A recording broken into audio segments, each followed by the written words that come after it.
Wag lids, before we start today's public episode, we need to tell you about our Patreon, which is one of the biggest patrons in the world, the biggest in the UK, for good reason. Patreon.com/haveawordpod. You can get an extra episode of this absolute nonsense every single week. You get early access to this public episode and every other public episode. There's the entire back catalogue of all the Patreon exclusives from the past, on top of the Patreon specials that we try and give at least one of them a month. They're legendary. Let me go through the list because it's comprehensive now. The Ghost Hunt 1 and 2, the Roast of Adam and Dan, which is one of the best things we've ever done, Blind Date, the Food Challenge, the Rugby League Special, the Last Dance, the Track Day, where we crashed a car, and then the now infamous Lockdown Lock-ins, where we come in here with some of our favourite people, Ishan Akbar, Jamie Hutchinson, Johnny Bongo, Stephen Trice. Get rotten drunk. And we've got big specials coming up for the rest of the year. We've got a lock-in coming soon. We're going to take over the restaurant and staff it full of comedians. We've got more abroad trips planned for next year. We actually booked one of them today. It's going to be really, really good. It's only getting better, and the more stuff we put on it, it all stays there. You get all of it, starting at just £3 a month. Patreon.com/haveawordpod. Go and sign up now. Wag leads, you're listening to the funniest podcast in the game with Adam, Dan, Sensei Carl, and Finn. This is the one and only Have a Word. Brought to you by Manscaped.com, the very best in below-the-belt men's grooming. Go, Ed, get on me. She was. Welcome to episode 3 billion of the Have a Word podcast.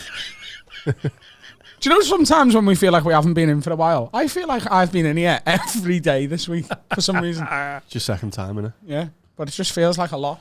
I like it though. I like it as well. It's good. We had a late one. Is this one of the last? Is this the second, maybe the penultimate Runcorn public? I don't know. I don't know, Carl. It feels like it should be. To be fair, it feels like it should have been the 18th record in the new studio. But we are working with some really efficient, reliable contractors. Tories. Hi, guys.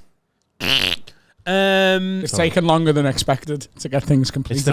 P.S. If you hate Tories, just they own everywhere in Liverpool. I don't know if you knew that. The Grosvenor estate, they own the whole of Liverpool One. It's like our landlords off. Oh, my God. Oh, like they'd ever belittled themselves to watch this. No, but someone will, and they'll tell them. Gary Horsehouse has been in touch. Hey, Gary Horsehouse, I'm telling you right now, if you grass us to our fucking Tory, what are they, landlords, and they're posh contractors. Oh, really? We can call them Tories, because they are. A whole curtain rail? Well, that's at least £1,200. Weren't they more than that? It's ridiculous. It was about $2,000, yeah, for curtain rails. Oh, no, I'm just talking about putting them up. I thought that was like genuine. Tories can't lift curtain rails without some major guap. Yeah. That's what they asked for on the quote. Dan chose violence today, didn't he? Yeah. Oh, my Lord. They own the whole of Liverpool One. The Duke of Westminster owns Liverpool One. The fucking... Mate, he's the head Tory. Yeah. King Tory. Well, he's the Duke, to be fair. Ooh. Why? Why do you think it's going to kick off if I mention the No, I think the it's just the first syllable of what you're saying. Sounds fun. Yeah. Funny. How you doing? All right, yeah. My family have been away and they got back yesterday and I nearly had a panic attack within the first 45 minutes. Why? It's just so I had much. 3 panic attacks in my sleep last night. It just came back and went, you're having panic attacks in your sleep. Yeah. I just had the house to myself to be hungover after the Triple C on Saturday night. So nice. It was an awful hangover, but it's just on my own. And then Monday, fucked around, did some jobs, came here, did a late record, all good. And then my family got back and it was full on. I had my favourite takeaway from Chester, Caspian, on Sunday night, which was almost like, medical takeaway. Yeah. Where, like, I'm so hungover, I tried I've to not been able night to eat. Fucked it. I got a salt and pepper box from a place called Bubba's Trap Kitchen. And do you know what? I don't like slagging independent businesses off, but it was fucking shite. Yeah, Carry on. And they're owned by the Duke of Westminster. I don't know. That's not probably not true. Yeah, and then I went on Monday night because why not? I got back from the pod. I was like, I'm going to have my favourite takeaway again. And then Laura got back last night and was like, do you know what I fancy? I really fancy Caspian. I was like, oh my God. I've had my favourite takeaway twice. And then you've got back for the first time. I don't think Laura's ever wanted my takeaway. She's like, I really fancy it. I got in there yesterday and there was a look in their face like, hello, mate. Bit worried about you, mate. Listen, we sell the food. This is too much. You've done the. Is it kebabs? You've done the fucking hat trick. Is it kebabs and that? Yeah. Yeah. And it's nice. Yeah. But it's still takeaway. Yeah. Walked in, they were like, "Fucking hell, mate. Things not looking too good, mate." Where's the Caspian Sea? The Caspian Sea. Start of the word. Hey. 4 minutes. That's good. That's the equivalent of like. What's the capital of England? Yeah. Hey. Anti-establishmentarianism is a long word. Can you spell it? IT. Where's the Caspian Sea? Isn't it near Russia? It's near the Mediterranean, isn't it? Is it It's near got to be Russia? Mediterranean if it's kebabs. Yeah. Must be. Near Turkey? Finn, Google It's it. near you lot, innit? Caspian, the Caspian Sea, I'd say down near Russia, It's the world's Turkey. largest What are you seeing? inland body of water. Where it's are we a lake. looking there? It's a Near lake. Turkey and that. Yeah. It's the world's largest lake. Oh yeah, Oh. all them stands, all them stanos, fucking Turkmenistan. That feels fake, that one, doesn't it? Oh, there's a Patreon special we're never doing. Hey, book fucking Turkmenistan. No, lad, we did Uzbekistan last time. Kyrgyzstan. What's the other one? Kyrgyzstan. Yeah, proper Europa shithouse away days, innit? Would you please go to Caspian again tonight? Hello, mate. What's going on, mate? I'm worried about You know, my you, dad mate. used to live above a chippy. Have I told you this story? Yeah. Have I? What? My dad used to have a flat above the chippy And in they give him Liverpool. loads of chips at the end of the night. So we'd go there every night when they were closing and just get like everything for £1. Oh my god, it's like a Scouse father and son, Lady and the Tramp. Yeah. Out the back, mate. Get the rolls down, mate. Got salt and pepper chicken going spare, mate. They literally just got to the point they were like, because they knew we lived upstairs, because the fella who owned the chippy owned the flat. My dad used to rent it off him. And he'd just be like, you know what, mate, you want to come down every night, 10:30, mate? We'll just give you everything for £1. Russian chippy. Yeah. That sounds... It's actually Greek. Listen, Greek chippy. Yeah, it's a Greek. Oh, It yeah. is Greek. Greek but it's chippy where I'm from, in Preston. but it's a Chinese. Shout out Andreas. Saying that. It's a Chinese chippy, but the fella who owns it was Greek. The man by man looks Greek. There's so much cultural appropriation going on in the 80s and 90s, wasn't there? Who gives a fuck? It's takeaway. And the old owner who this guy bought it off is also the father of my cousin's daughter. Liverpool. Ladies and gents, Liverpool. It's a Turkmenistan, Chinese, Greek takeaway, and everyone knows everyone and his second cousins. Lad, I got some chicken de China, the Chinese chicken. My cousin's dad is a Greek man who made his living from Chinese food. Yeah, but he hasn't got Twitter, so no one gives a fuck. You can't hashtag me. See her on the back. Who? Am I the only one? I know, this sounds really bleak, and it's probably not a good thing to say this. I don't ever think about divorce. But you know, you're a married man. I've got a nice house, garden. It's all going to get finished soon. Kitchen's about to be done. That's been a bit full on. But we're getting to the point where you look at my life and go, this is great. Am I being bleak to go, what if this all got fucked up? I think that's maybe a survival thing in my head. Like, I've got to see, like, there's living above a chippy feels like an inevitable, like, exit off the motorway of life. I know what you mean. It doesn't, and this is so bleak. It doesn't sound that bad. I'd much rather stay married to Laura. It's good. But You sure? living above a takeaway. Oh, hello, Dan. You all right, mate? It was great. Here's a garlic fantastic. bread and cheese. It must smell lovely. Yeah. I've been thinking about that quite a lot, like how grateful I am for all of this and the stuff going well. Oh, you are #grateful. But then also, if it goes away, what would I actually do? Because we've spoken about it a couple of times in here. If it all went away, what would you do? I think I'd end up owning a food truck. And I think I'm going to start doing TikToks of me making some food. No, you're not. No, I think I am. No. Why? I need a hobby. You don't do anything you say you're going to do. You're meant to finish that fucking book and get up at 7 a.m. and learn a new What do you language. mean I don't do anything? I do everything I say I'm going to do. It just takes me a while. Oh, let the man fucking freestyle. You don't bring a Freestyle. It's I'm going to buy a truck. Food truck. the creativity that's coming out of him. Never cut him. So what's the- Literature's gone. I Books are apologise. gone. Let's go in. What's this food truck going to specialise in? No, the food truck's a pipe dream. That might not ever. I hope it never happens because that means this has gone to shit. But I am going to start doing like little food stuff. I think on the old internet. I just want a little side project. Yeah. And in my building, there's a residence lounge with a nice big kitchen that you can use And for you free. use that, yeah? Yeah.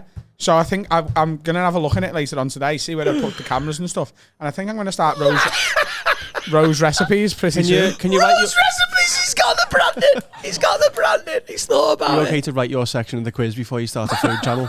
Please. It's on Monday. Yeah. Oh, Yeah. yeah. But I think it could be good.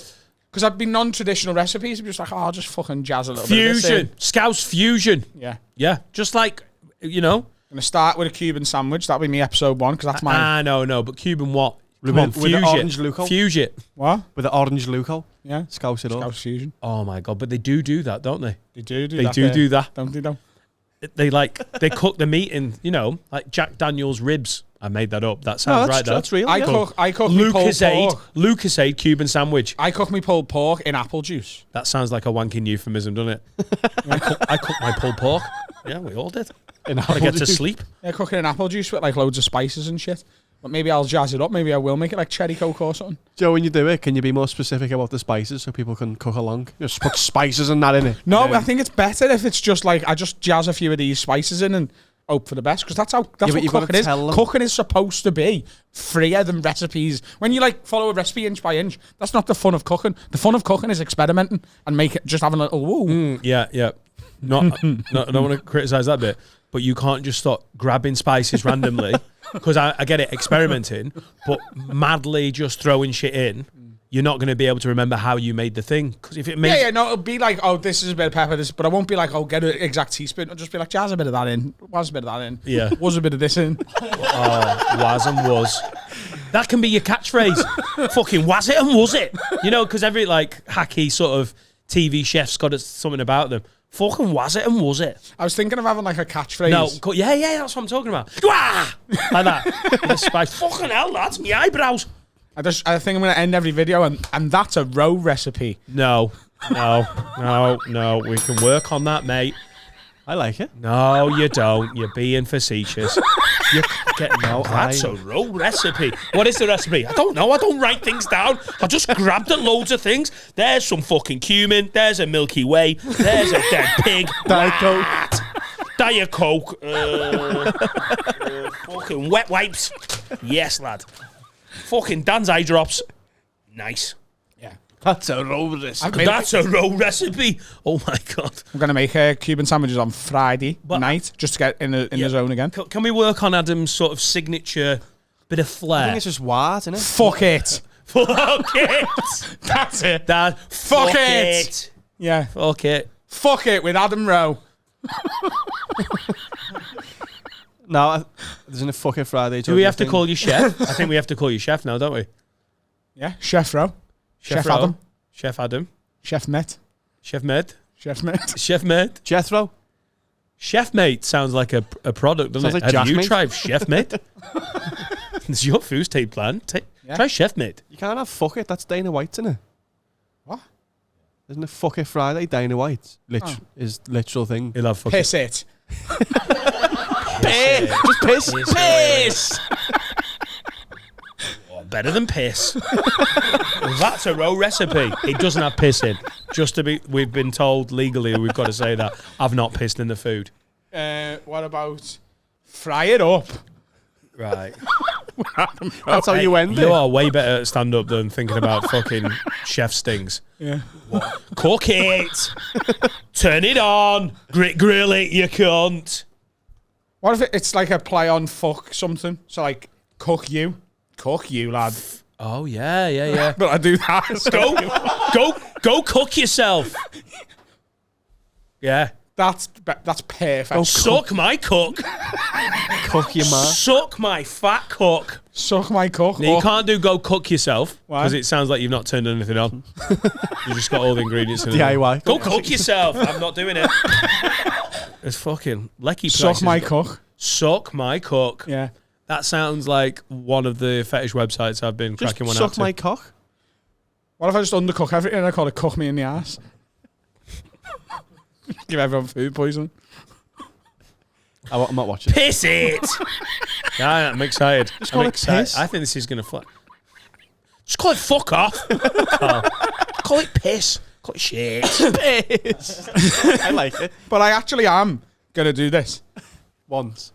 No, I'm going to start it. I think it's dead easy. I need to cook more anyway, because I've just been eating out since February, basically. And I don't mean pussy. Because that's what you were thinking he meant, isn't it? I mean, Have you been eating pussy since February? Yeah. Yeah, I have. He hasn't been cooking it. I have. A lot of people need food, but Adam just needs pussy. Since February. Valentine's Day. I've just Till August. I've just been eating out a lot. I've only cooked in my house once, and I didn't really have much involvement in the cooking. What happened? I just watched someone else do it. Go cook yourself. Maybe that's the thing. I get someone else to do the cooking, and I watch them cook. That's more likely. Yeah. Or maybe instead of asking them to come to you, you could go to them, and they've got like a restaurant or something, and then you go cook something. You're like, and they're like, yeah, what do you want specifically? And you film it. Fucking genius. That new celebrity chef who just sits in restaurants ordering food is fucking clever. So what I've Piss made here it. is... Piss. He's got that catchphrase, hasn't he? Go fuck yourself with your cook. No, I am actually going to do it, and I think it could be really good. I'll put it under the Have a Word banner. No, don't. Put it under another banner. Put it under the quiz banner. Right, I'm It's a just. good banner. I'm into it. Don't you rag on the quiz. Oops, sorry. Yeah, I'm going to do it. I think it could be really good. I think there's so many cooking shows out there for people who don't who are trying to be all fancy and perfect. I think there needs to be a cookery thing for the layman. Jens. For Jens Lehmann. For retired German international goalkeepers. Jens Lehmann is my target market. Yeah. If Jens Lehmann can cook it, you can. Piss. I've got one YouTube subscriber, Jens Lehmann, 48-year-old German. Yeah, this is good, yeah. Cook it, piss on it. Piss on my cooking. Yeah, Chef Adam is amazing. Chef mate. Chef mate. Yeah. What would you be instead of Salt Bay? What would you be? Piss Bay. I think you need to let go of the piss bit now. No. Salt and Pepper Bay. I like both. They call him the praying mantis. I mean Mick Jagger. Salt and pepper. Oh, God. Jens Lehmann. Shout out Jens Lehmann. I wonder how he's doing. Get back to him, you know. It gets back to everyone when we talk about them on this. Right, yeah. It got back to Gary Stables. Gary Orsos. Gary Orr's house, because he's a lad you went to school with. I'm not sure. No, I work with him in Envy. Oh, right. Okay, cool. Well, yeah, then it will get back to Jens Lehmann. I work with him in Zellix. Jens, lad. You see what they're saying about you? Yeah, you can't cook. Fucking That right is out of really order. catchphrase, though. If Jens Lehmann can cook it, you can too. Piss. The end of every reel. Oh. Can we get Jens Lehmann to be the official, on the ad? Oh, that'd be so good. Like George Foreman.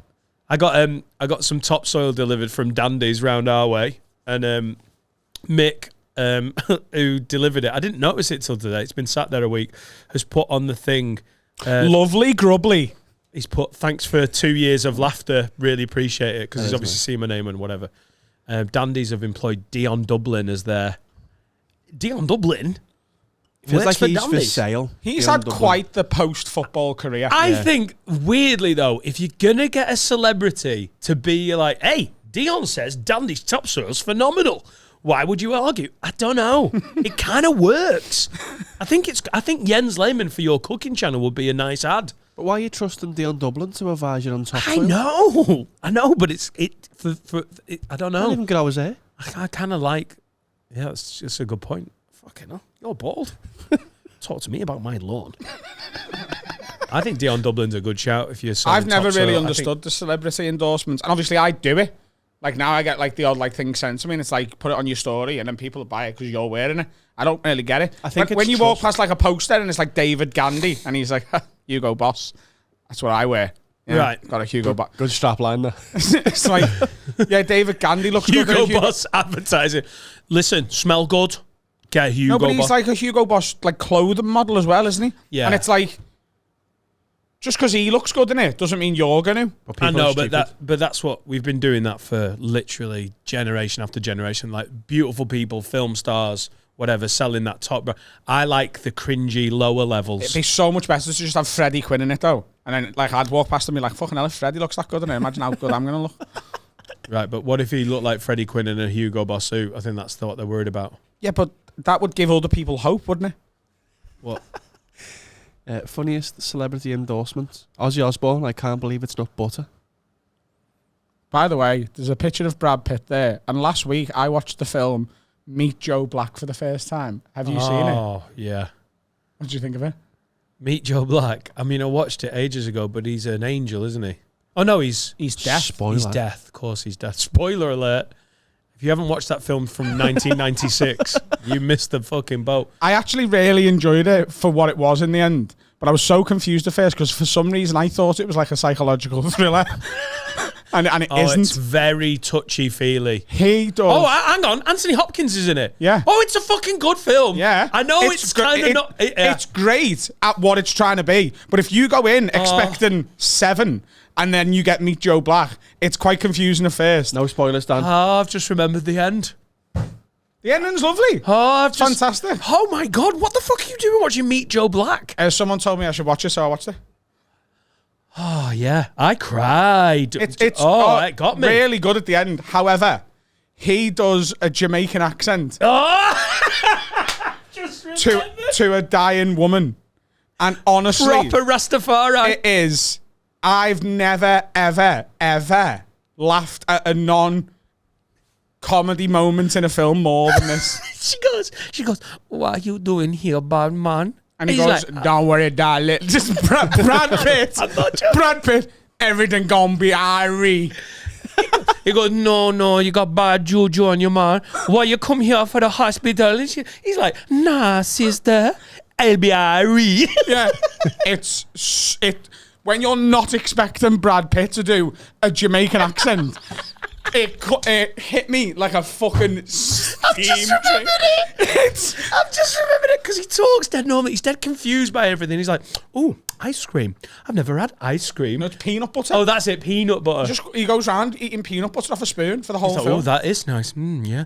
I'm going to stay here for a while. And Anthony Hopkins is fucking brilliant in it. The bit in the hospital... when he goes to see, and then there's the old Jamaican lady like, what are you doing here, Bama? Because she's looking at him like, I know who you are. She's got a feeling. Hola. She's like, oh no, he's come to take me. Oh, I'm going to die. She's like, how you doing, sister? And she's like, oh, that's what she says though. And then he goes, nah, don't worry about it. Everything's going to be airy. He kills her. He goes, nah, spoilers. You got no sister. Fuck off. Can't cook, won't cook. Piss it.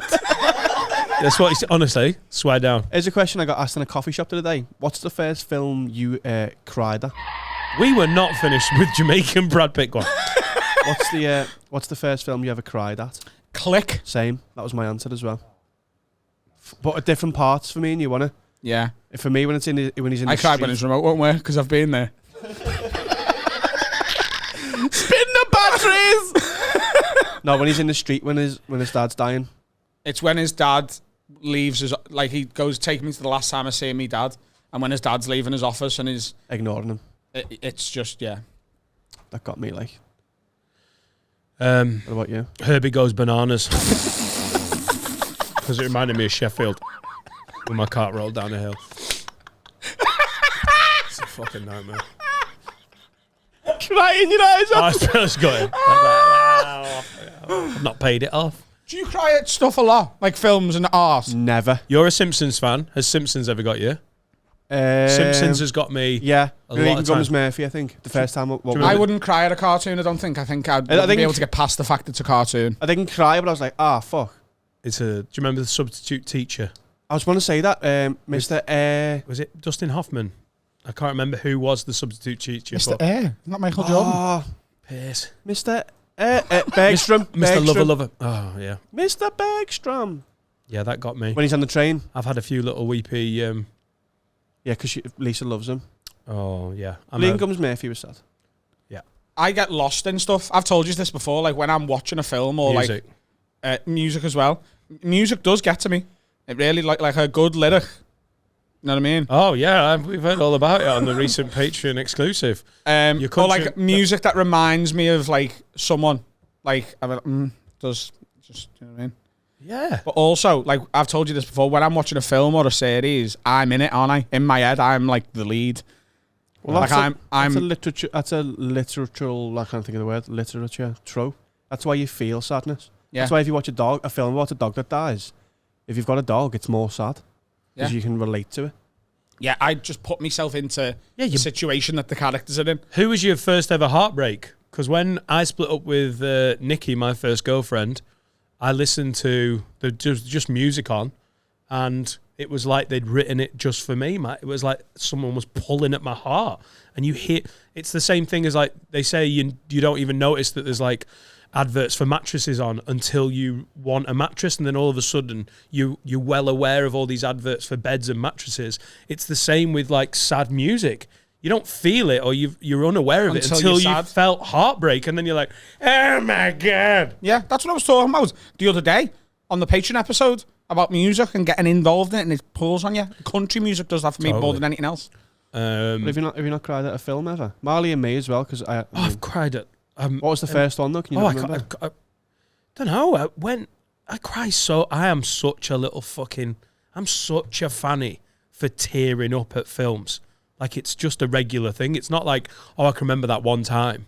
I don't know. I'm a big soft twat deep down, me. Yeah. Like, genuinely, like, I'm a proper big softie. And then becoming a parent just gives you a new layer. What are you shaking your head for, Phineas? Finn? Don't strike me as that. And just, like, I feel like I'm with Carl. I've cried once in my life at a film. What? Ever. No. I'd say twice. I'd say Marley and Me and Click are the memorable ones. But ones where... I know I don't strike people as it, by the way. I was talking to Alfie about this recently. We were talking about a certain thing. And Alfie was like, oh, you're actually just a big soft lad, really, aren't you? And I was like, yeah. He was like, I don't think people really know that until they actually know you. No, but you're like an emotional hedgehog. I'm like a big, sad wolf. You're very prickly on the outside. You can be very prickly, but inside you're all tender. I'm like a wolf who's lost his job. No, you're a hedgehog. Have you seen Jojo Rabbit? Yeah. Yeah.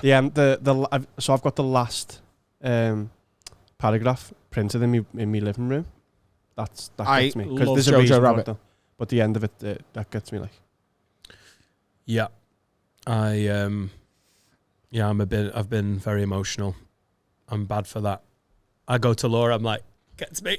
Like Etta's noticed it as well when we're watching stuff because a lot of the kids' films have got like Disney. If you're watching Disney films. Mate, I got emotional in the montage. No one's even said anything during this part of Up when she dies, mate. If you would have to have a stone heart. The thing is, I didn't cry it up. I can't get emotionally invested in cartoons like that. I just can't. No. Like, I still enjoy them. I really like watching them. The Lion King's one of my favourite films. I really love it. But I think it's because I'm not a cartoon. Yeah, but you understand. God, that is so first read, isn't it? Yeah. I'm not a cartoon. Well, that can't be me. As much as I look like the kid from Up. Yeah, but you're also not like, a fucking talking cat, are you? So it makes sense. Like, because a lot of the Disney characters are also like animals and stuff. Yeah. That's not... No, but the people, aren't they? The depictions of people, you can still go, oh my God, imagine that was me. Imagine I was old, I'd live my entire life with this woman, now she's dead. But if it's cartoon, my brain just doesn't do that for me. Oh, mate, I just do not got me, like, lose myself in cartoons the same way. Oh, that's so sad, mate. Fuck me. It's get me now. Yeah. Yeah, I watched that with my heavily pregnant sister in a cinema. She was full of, she came to Manchester really like just in that third trimester where you're just waiting for the birth to happen, and they're all full moody. of fucking hormones, and then all of a sudden we're watching can't have a baby, oh she's died, you're old montage. I just looked to the side and Kate was in fucking buckets of tears. Yeah, I love a good cry, mate. Nothing wrong with it. Wally as well, when he loses her, when you can't find him in a book. Yeah. It's the beach one. Why does he keep going to crowded places? It's the beach one. Every time I look at the beach one and he's behind the hut and it looks like the fella next to him, he's like the different... Oh, mate, kills me. Where's Wally? Is that still fucking going? Yeah. For stupid kids. I mean, have they not been tempted to just do like a massive one and then just never put Wally in?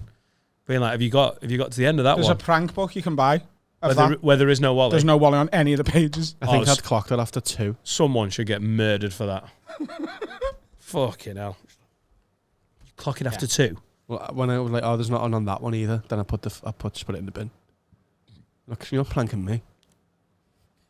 Yeah. Do you remember the first film when you were a kid where you got really scared? I once hid in the bathroom crying because my dad wouldn't turn the music video of Michael Jackson's Thriller off. It's frightening. Is that a fine? It's frightening. I remember seeing that for the first time. Yeah. I was terrified of it. I wouldn't leave the bathroom. And When he was Michael like, I've Jackson turned it off. turns into a werewolf, Yeah. the first bit, even before they're doing the don't, like the dancing bit, He's so intense. He's looking through your soul, through the camera. The way he changes and then chases her. When you watch that as a kid, oh my the way he's God. looking at her, he's like, I'm going to fucking murder you, you fucking bitch. I don't remember that being a... It's the subtitles. Bum, bum. Kill you, you cunt. Bum, bum. My brother used to watch Red Dwarf when I was little, and the music for that still like triggers something in my head. Don't know why. The music for Red Dwarf, Yeah. It's cold outside, there's no type of atmosphere.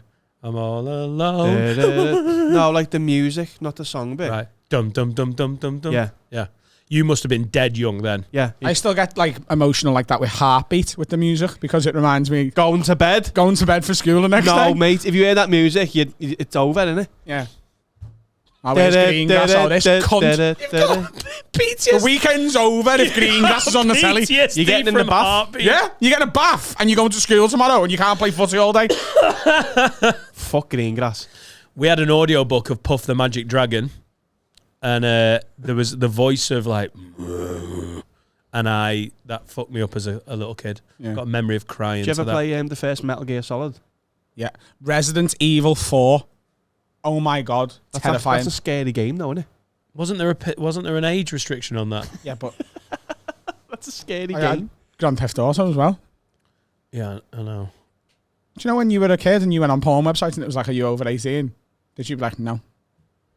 Don't let me in. I'm not. I've got some absolute hounding news here, but Yeah, he was never below the age of 18 in porn. yeah, Oh, yeah. into. And I've just tried to do it. Yeah, I was scared of a Puff the Magic Dragon audio book, and you were like, yeah. I saw a man get decapitated on a fucking game. I was like, oh yeah, we lived in different eras. Puff the Magic Dragon. I was Here comes- murdering prostitutes to get me $20 back from like the age of 8. Yeah. Well, tell me about the computer game. Hey! Then he'd go home and turn the game on. Clip it. The phone ringing on Metal Gear Solid 1, that triggers me as well. Because our Paul used to play it in the dark. I think people with older brothers have had more chance to be fucked up because you've got someone 10 years older than you 15. 15 years older than you. Yeah. So he All was watching. planned. Yeah. Yeah. I just fucking...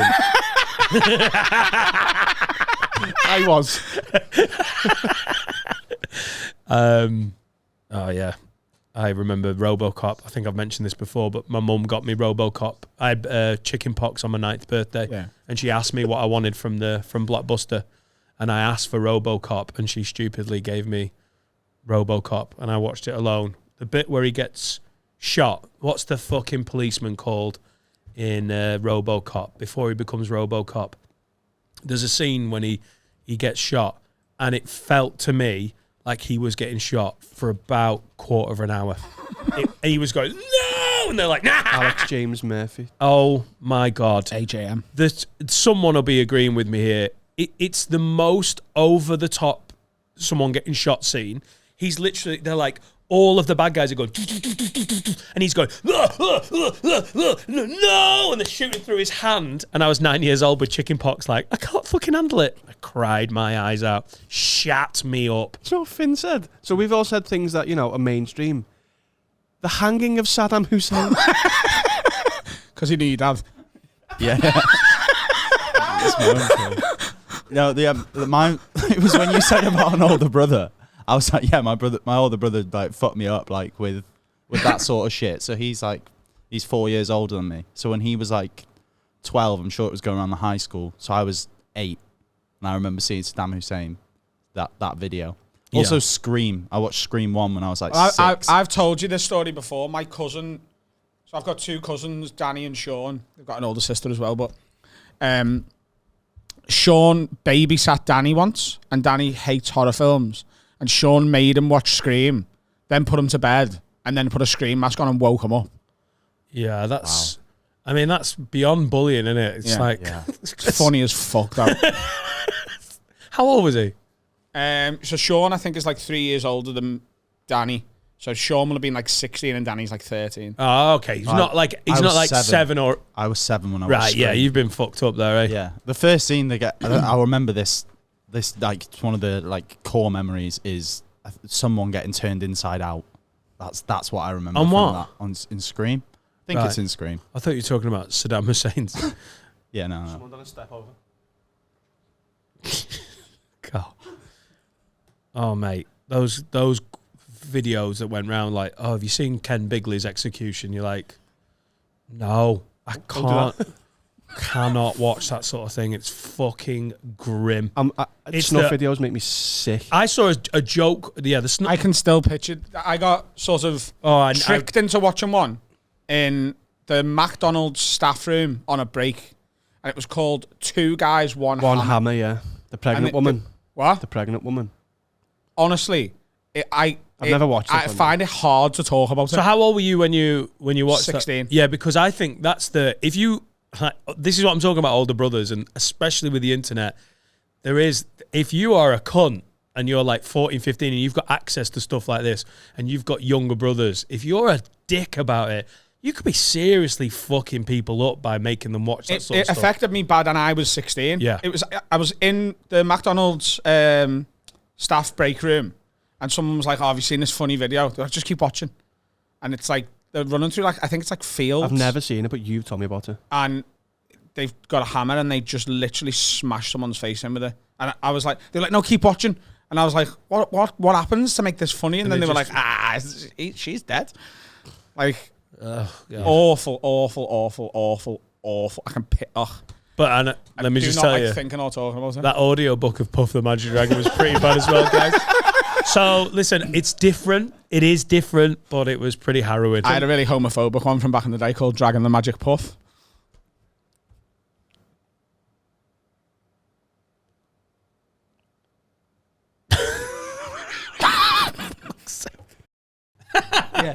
Let's talk about Nord.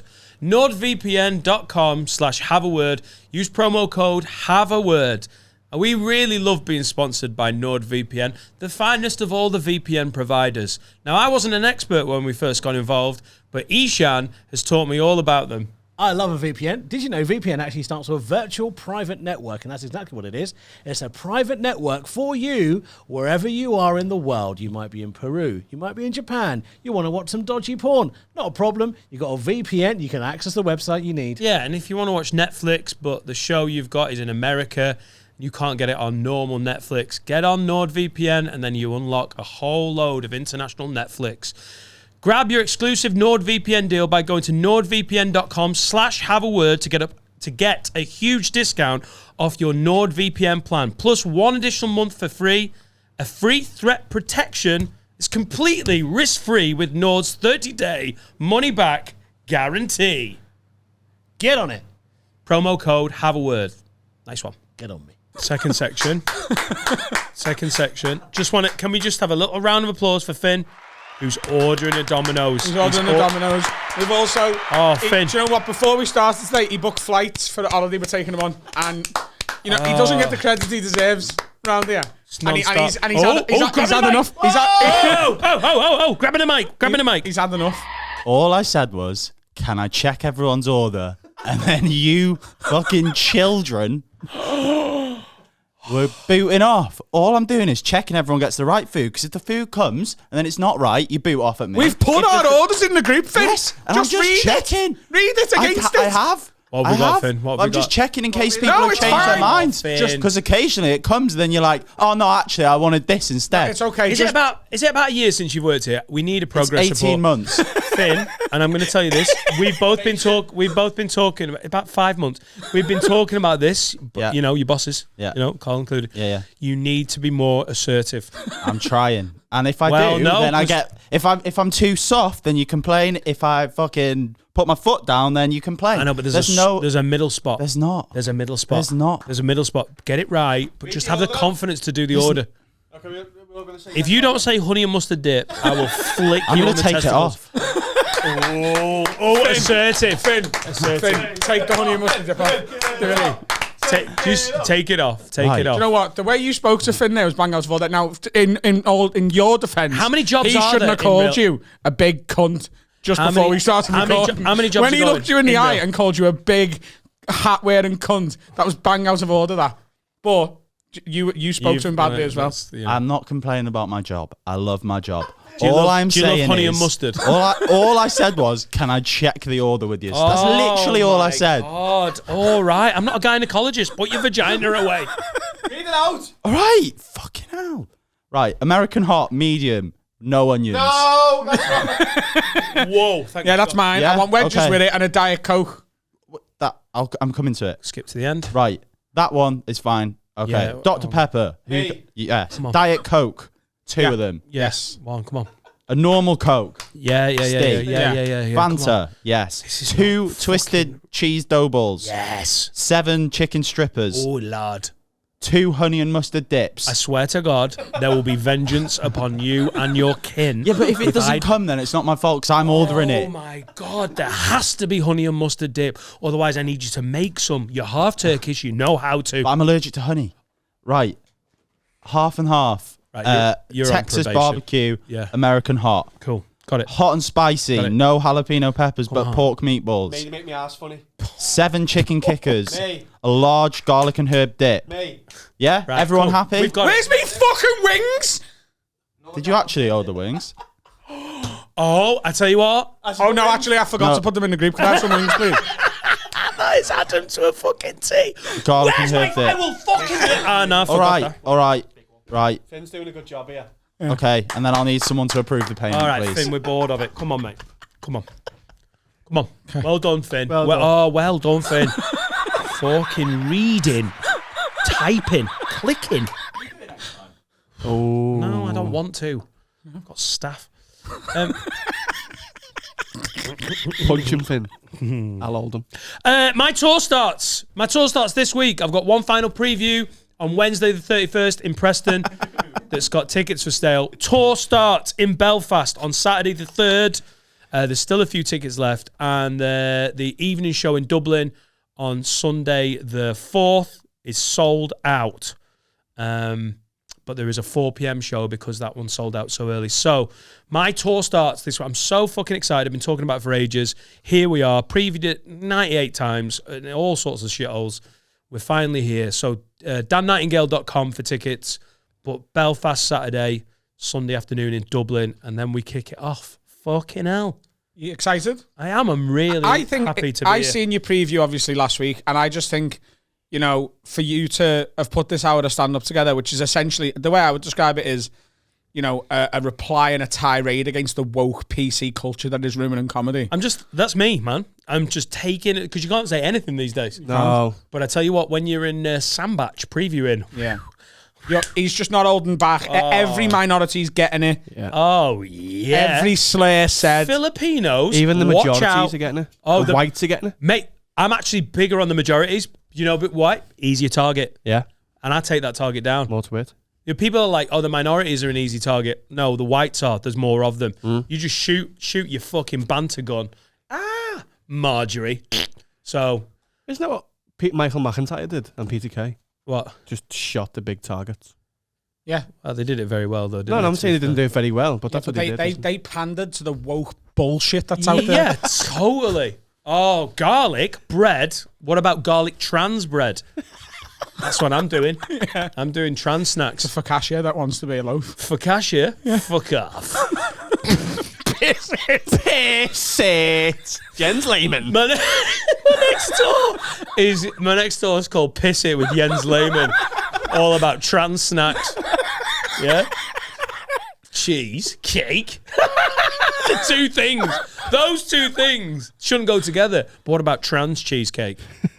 You're welcome. See you on tour next year. Tickets still available. They're not on sale. Looking forward to it. dannightingale.com. So, garlic trans bread. I think I might have to get some merch. Can someone okay the payment for Domino's, please? Oh, it's important, isn't it? It's not come up on my thing. Oh, it's not come up on mine either. Right, good. Good podcast. Good podcasting. It's actually not there. Get so I don't some know, snacks. I don't know what you want me to do about that. Stephen Bird says, just a quick question, and I thought with the Fringe just coming to an end, if you, sorry. This is from Cathal Kalu. Who? Come on. Kalu Calais. Cathal Kalu. Broad Chelsea player. Solomon's. Cathal Kalu. Yep. Right, so what are we doing with these names? Because I feel like we could be racially insensitive if we're like, well, where are you fucking from? Somewhere different, that's fine. But are they making them up, though? Because Cathal Kalu. Now, Capel Pow is everyone's new favourite, dish and threat. Yep. I'll fucking Capel Pow your head off. But Cathal Kalu seems... Anyway, well, that's a quick one here. Would you consider comics that use PowerPoint a prop comic? What's your opinions on the use of PowerPoint in comedy? Love the pod. Keep up the mighty banter. Pathetic, crutch-wielding twats. That's what I think. With the Fringe going on right now, pathetic. Let me just okay this Domino's. Have you okayed it? Yeah. Is there a code? No. So yeah, the PowerPoint comics at the Fringe, it's a big thing. Did Matt? You saw Matt Ewins last week, didn't you? Absolutely brilliant. PowerPoint. I love it. Yeah. I don't think they're pathetic. I'm being a dick. I think people don't understand how eclectic our tastes in comedy are because we're very, we're not a million miles away from what each other does. Really, it's a man with a mic talking, and that is my favorite type of stand-up. But I love good musical comedy and multimedia comedy like Matt Ewins with PowerPoint and stuff. I think he's excellent. Yeah. At the Fringe, particularly at the Fringe, you're going up to see. You want a variety of type of performer, don't you? It doesn't matter what your favourite stand-up is. You wouldn't want to watch show after show of the same. That's the beauty of the Fringe. It's just a really concentrated performance space for loads of different people to do exceptional. Do you remember David Brent? No. From The Office? From The Office. What was... Oh, Trent. David Trent. David Trent. Oh, fucking hell. Sorry, David. David Trent came... I remember seeing him in and around when I first saw sort of Acaster coming through and Nick Helm. And David Trent was all PowerPoint. But when it's done brilliantly, it's amazing. I have seen some pretty cynical circuit comedians who are getting bored of the stuff and all of a sudden ask for a PowerPoint thing. Sometimes that can be a bit Have you ever thought wank. about doing it? I did it in 2012. I did a show about all the bad ideas I'd had for shows, and I got an Edinburgh poster made for each of the shows.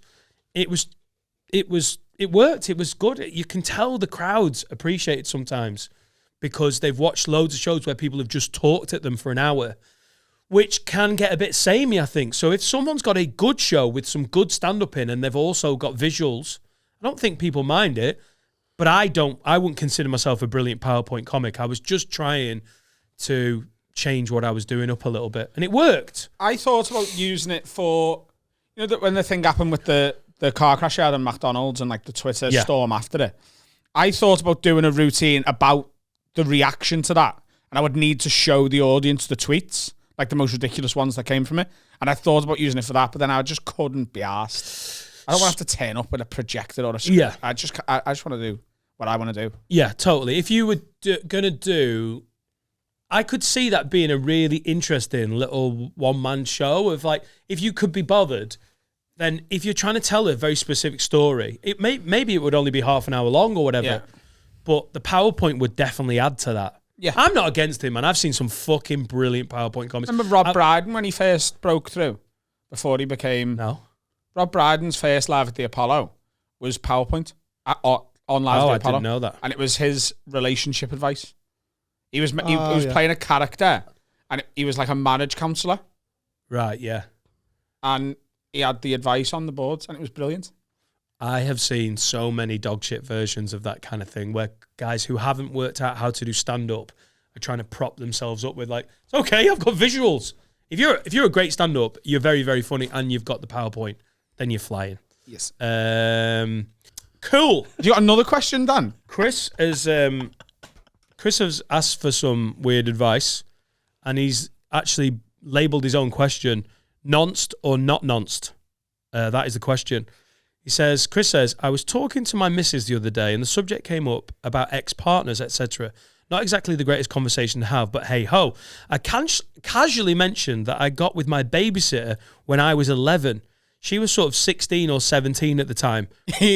pretty fit, at least to an... What's this fella's name again? It's a Jay Cartwright. Chris. Okay, cool. Good. Right.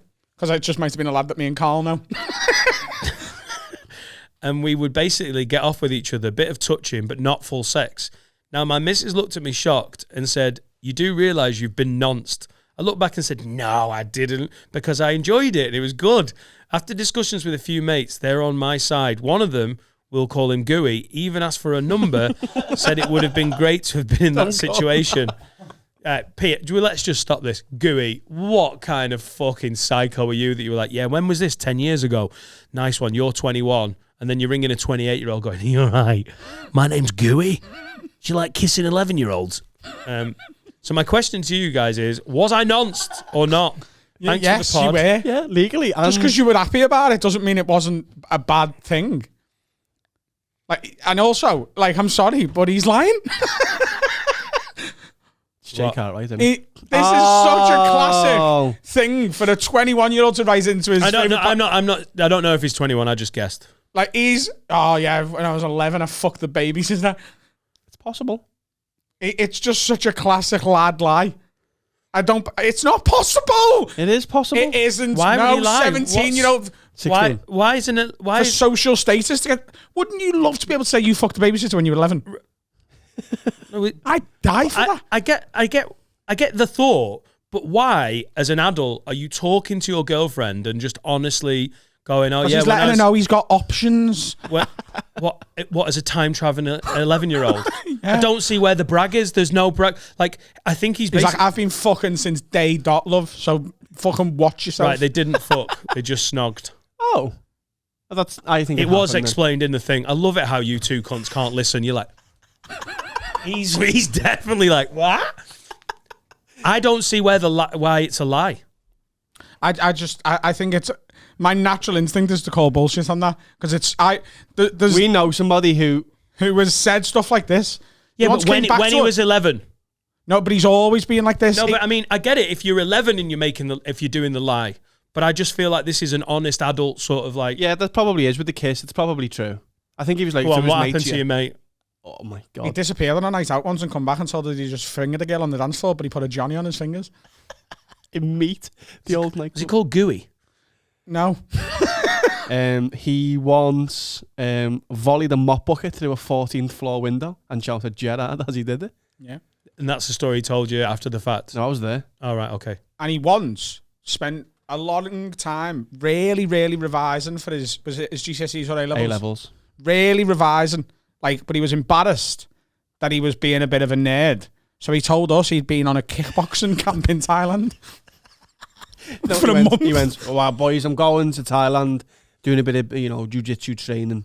Going to be about a month. Right, yeah, that's mad, isn't it? Came back, there's not one photograph of this man in Thailand. But he's got a tattoo on his belly, and that was how he sold the lie. Yeah. Right. A praying hands tattooed on his belly. He was like, I got that in Thailand, lads. Right. But he'd just been revising his A-levels for 2 weeks. What an amazing fucking bullshitter. He's a fantastic friend to just have around. He once kicked a woman up the arse, a girl, because we were in a nightclub, to flirt with her. And when she was like, what are you doing? He went, lesbian. Right. It doesn't sound that fantastic. Yeah, so is he just a bullshitter or is he just a nutcase? He's both. Your mate. I'll tell you what, here's the thing, right? He's either a bullshitter or he went to Thailand for a month to do a kickboxing camp and never took a single photograph. No. Yeah, sorry. Yeah, that's definitely bullshit. Both. Right. Going back to Chris, just in case you aren't lying, I don't really see why you would. You definitely got nonced. Yeah, you did get nonced. It's 100% nonsense. And he liked it.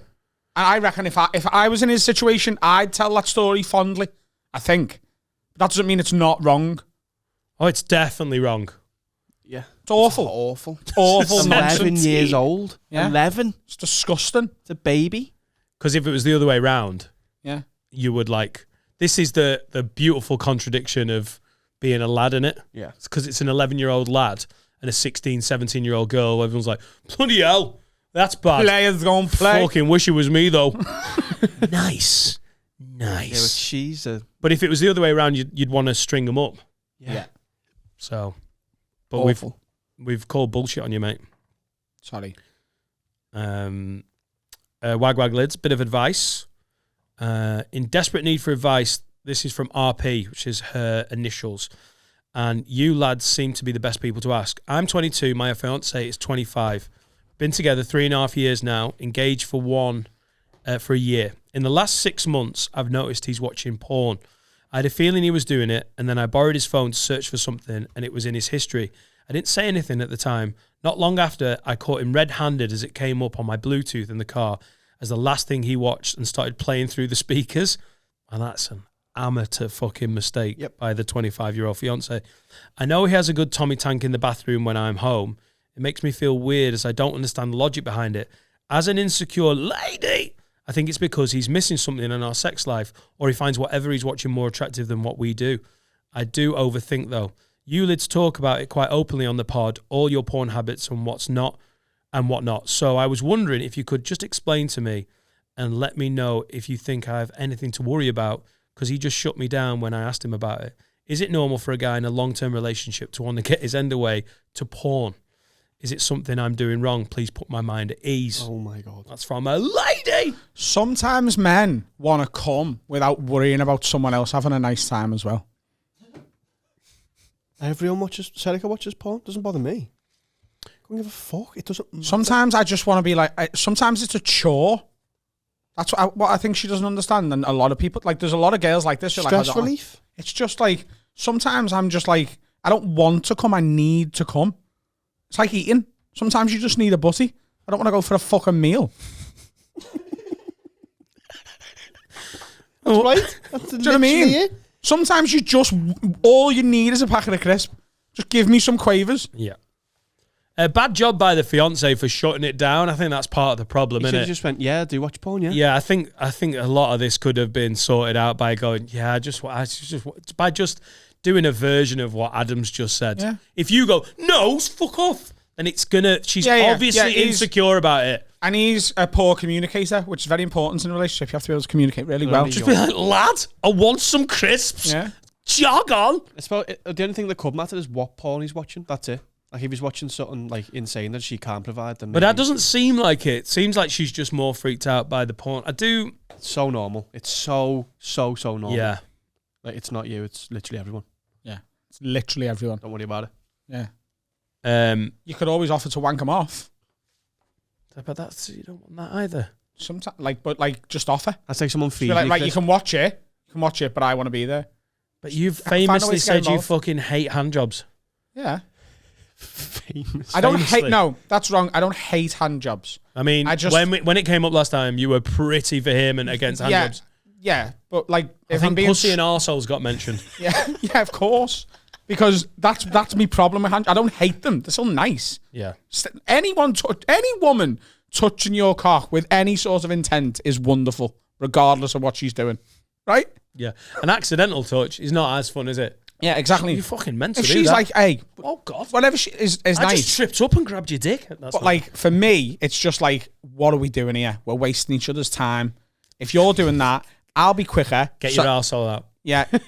Yeah. It's a bit sexier if she's doing it, isn't it? Yeah. It should be.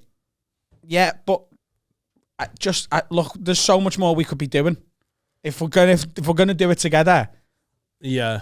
You know what I mean? Off with your ass. Yeah. And that's how you ask for it. Head, shoulders, Head, knees, and toes. shoulders, knees and toes. Yeah. Mouth, pussy, bum, ears. Ear, nostrils, mouth, any. Yeah. Just. And It's so normal. yeah, it sounds like I've got my own hand. I haven't got a pussy and I can't reach my own arsehole. fact. I mean, it's just a fact, innit? Would you? Hang on. You're not being able to reach your own asshole's the own problem. Would you shag yourself up the arse? I don't know, do I? Yeah. I do. No, you I don't. wouldn't. No, you don't. You will never, ever, ever be able to tell me that you wouldn't do it until you've had the opportunity. But we're going to be suspicious if you start yoga.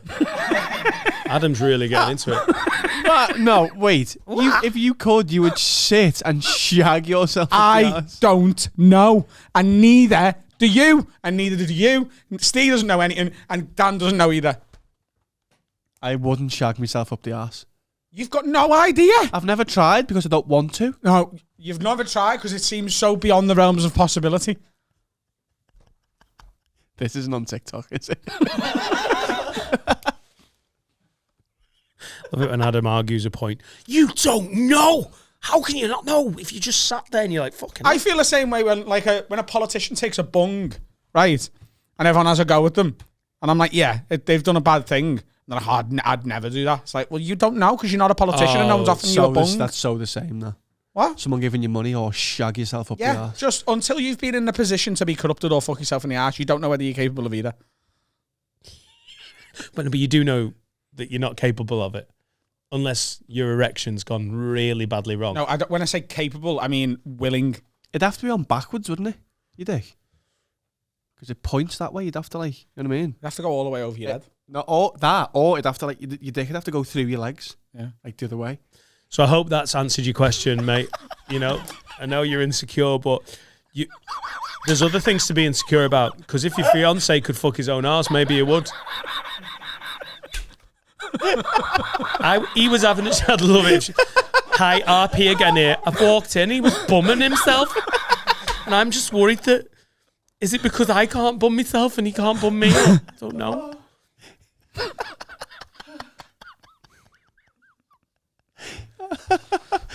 Well, we helped. Can we have some Dominoes, please? Yeah. Is that all right? Hello, guys. We want to talk to you about manscaped.com. It is the smooth sack summer with manscaped.com, the very best in below-the-belt men's grooming. I absolutely love manscaped.com. In fact, I am a Have a Word customer of manscaped.com. I use the code WORD20 to get all my products, not least because I like clean shaved balls, but crucially because I'm from a Muslim background. All Muslims must shave their pubes. Wow, and I'm sick of saying that, you know? I've been saying it on every advert record we've done so far, but it sounds better from you. We use the Lawnmower 4.0 at home. I say we, it's just me and Laura. It is the family pube trimmer. It's an excellent bit of kit. So Manscaped are calling it the Smooth Sack Summer. Get your pube situation, all of it sorted out, just like my friend Ishan Akbar. Manscaped.com. Use the code WORD20 for 20% off all products and free shipping. And you can shave off about 100% of your pubes. You don't want any smelly pubes. Stop it. You don't want to be sniffing your pubes. That's it. All right, nice one. Do you know what? The other day, I went back to the very start of Have a Wear videos in my phone because I was just having I was hungover and having a little nostalgia look. And I remembered, because I often forget, at the start, I made up all of the... Mick Ferry's here, by the way. Oh, yeah, Mick Ferry's here. Hello. When we first started doing this, the questions that we got written in were not written in. I just made them up. Like for the first 6 weeks, because we didn't have a listenership who were... Dominoes on a Wednesday. Yeah. Yeah. Yeah, People were yeah. like, that was such a funny one. I was like, that. I sat there going, hey! I was like, that's too good. But hang on. Because no one was emailing in. We had to make up our own fucking... Is that the one who's like, I live with someone as students who gets Dominoes on a Wednesday? Yeah. Was that fake, yeah? Yeah, I made that up, yeah. That's so funny. I didn't even know. Before Carl worked here, he was living in Japan and he was a listener of the podcast. So, but he's just found out this second that we made that up. Seen behind the curtain, Mick, and I don't like it. Yeah, cool. What part of Japan were you in? Nagoya. Yeah, been there. Have you gigged there? I've never heard it. Mick's gigged everywhere. It's a business city, very central, but about an hour and a half from Tokyo. Have you ever been to Japan? I've not. It's one. I'd love to go though. Yeah, I'd Always love wanted to go. You were planning to come, weren't you? We were going to go, You yeah. had a book, didn't you?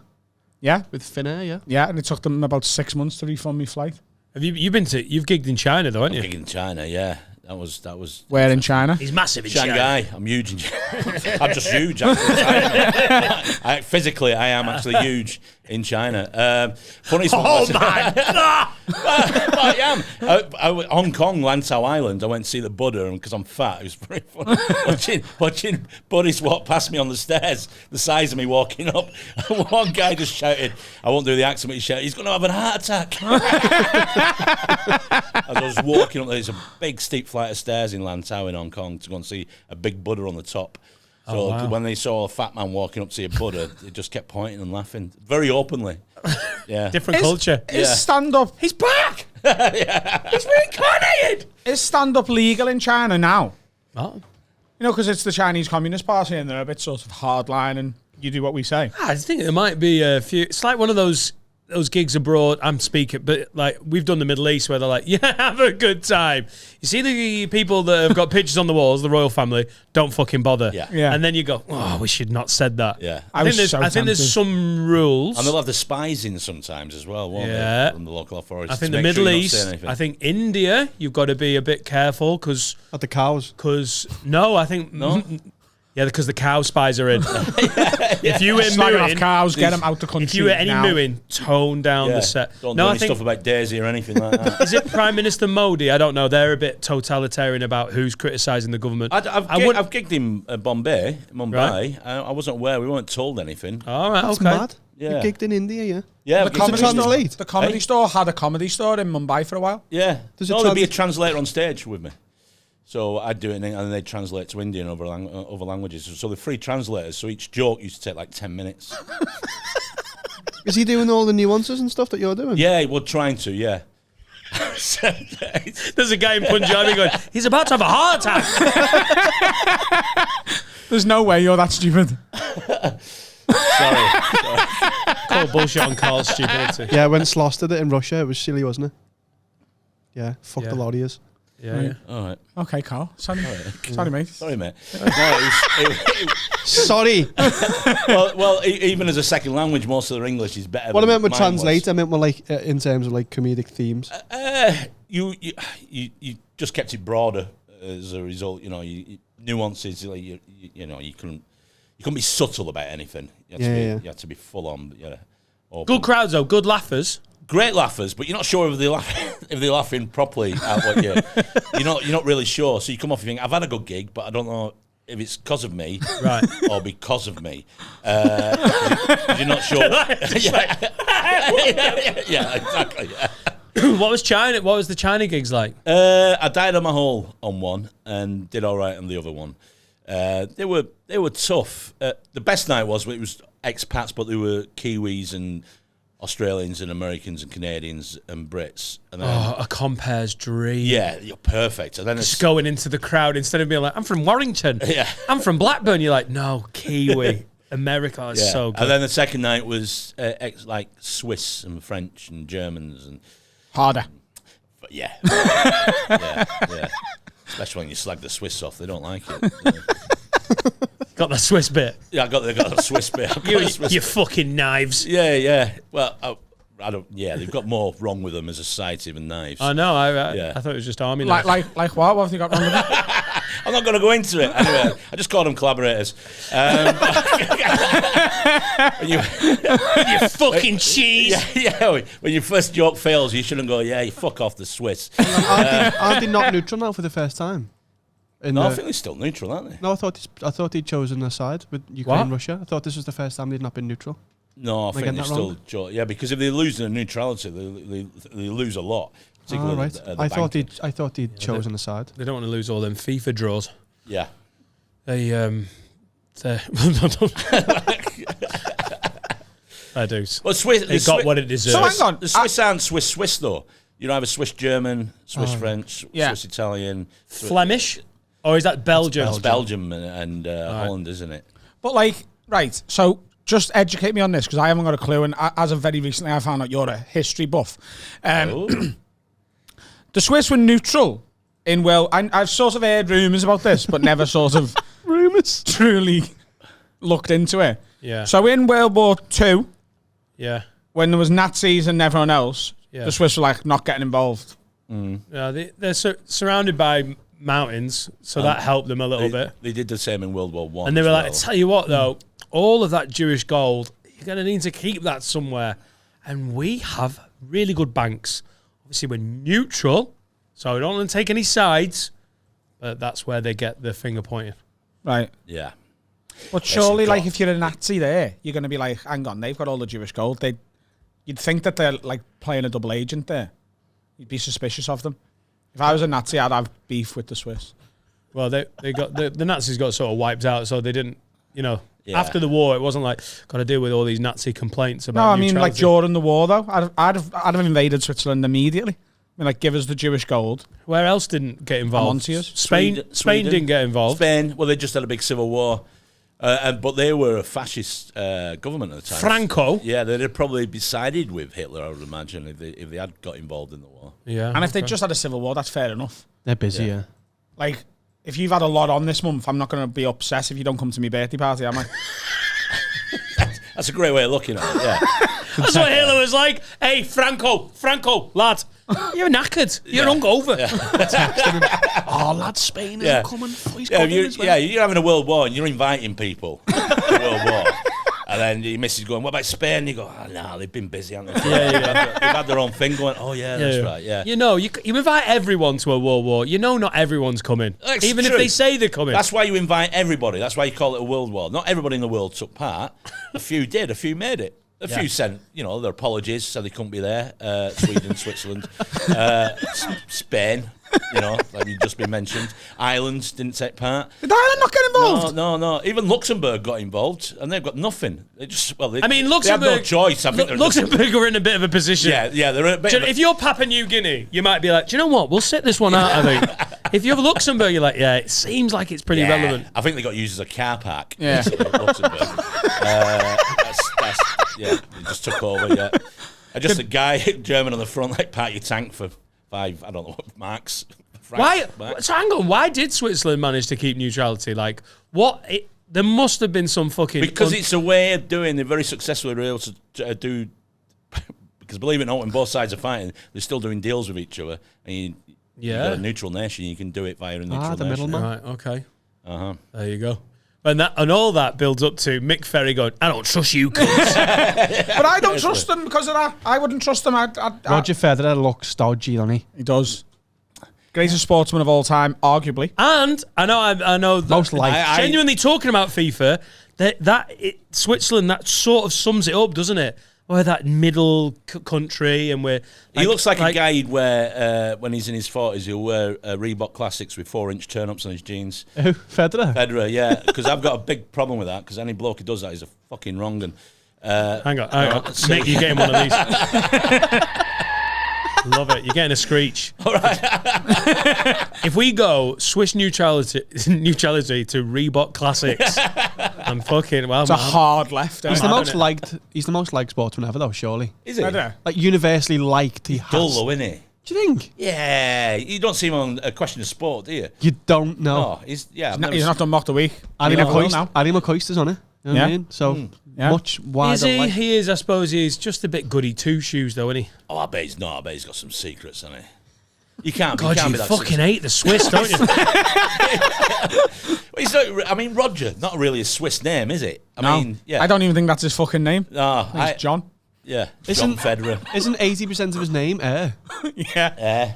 It's Yeah. Roger Federer. Maybe the percentage is wrong, but it's a large percent. He's Swiss French, isn't he? So neutral, he can't make his mind up. I'm in the middle. That's why he's called Roger Federer. What's going on today? That was good. What was it? What was it? Indecisive Swiss. They're all called A.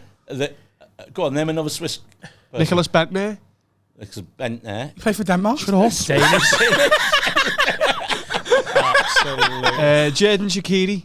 Yeah. Dan. Yeah, his name's Dan. Dan Shaqiri. I'm Dan Shaqiri. Yeah. Is that it now for Swiss? I'm done, yeah. All right, he's done. Granit Xhaka. There you go. Point. Yeah. Grant Xhaka. I can't see you as a tennis man, Mick. You're a bit of a tennis I man. used to watch it all the time, and I just find it dull now. There's no characters, is there? Except Well, for that's Kyrgios. basically, yeah. It's like snooker. Snooker's boring. once Ronnie O'Sullivan goes, that's it. My interest in snooker is gone. I Just pull that mic down a bit lower to you. I don't watch the tennis anywhere near as much as I used to either. I used to look forward to Wimbledon. Yeah, Wimbledon after school was great. And Federer is just, he was always my favourite. For both of you actually, and you're a big Man United fan. So non-Man United players, not a team you support. Who's your favourite ever sportsman that you just can't explain why, but you like them? Because that is Federer for me, I think. Same. Try and think of another one, but. Federer for you? Yeah. Really? Yeah, I always just want him to win. I want to see him happy. Favourite from any sport? I would say Manny Pacquiao, boxing. I just love the guy. And sport, I mean, I'm talking about Alex Higgins here, snooker. That's how old I am. That's old, yeah, it's gone back there. Alex Higgins. Yeah, the guy was a fucking Smackhead, lunatic. He was brilliant. Genius. He ended up on smack. Yeah, he did. I think he did. For clarification, I'm not sure. I know he had a drink problem. I know for a fact problems. he did. He's a fucking raging smackhead. Yeah.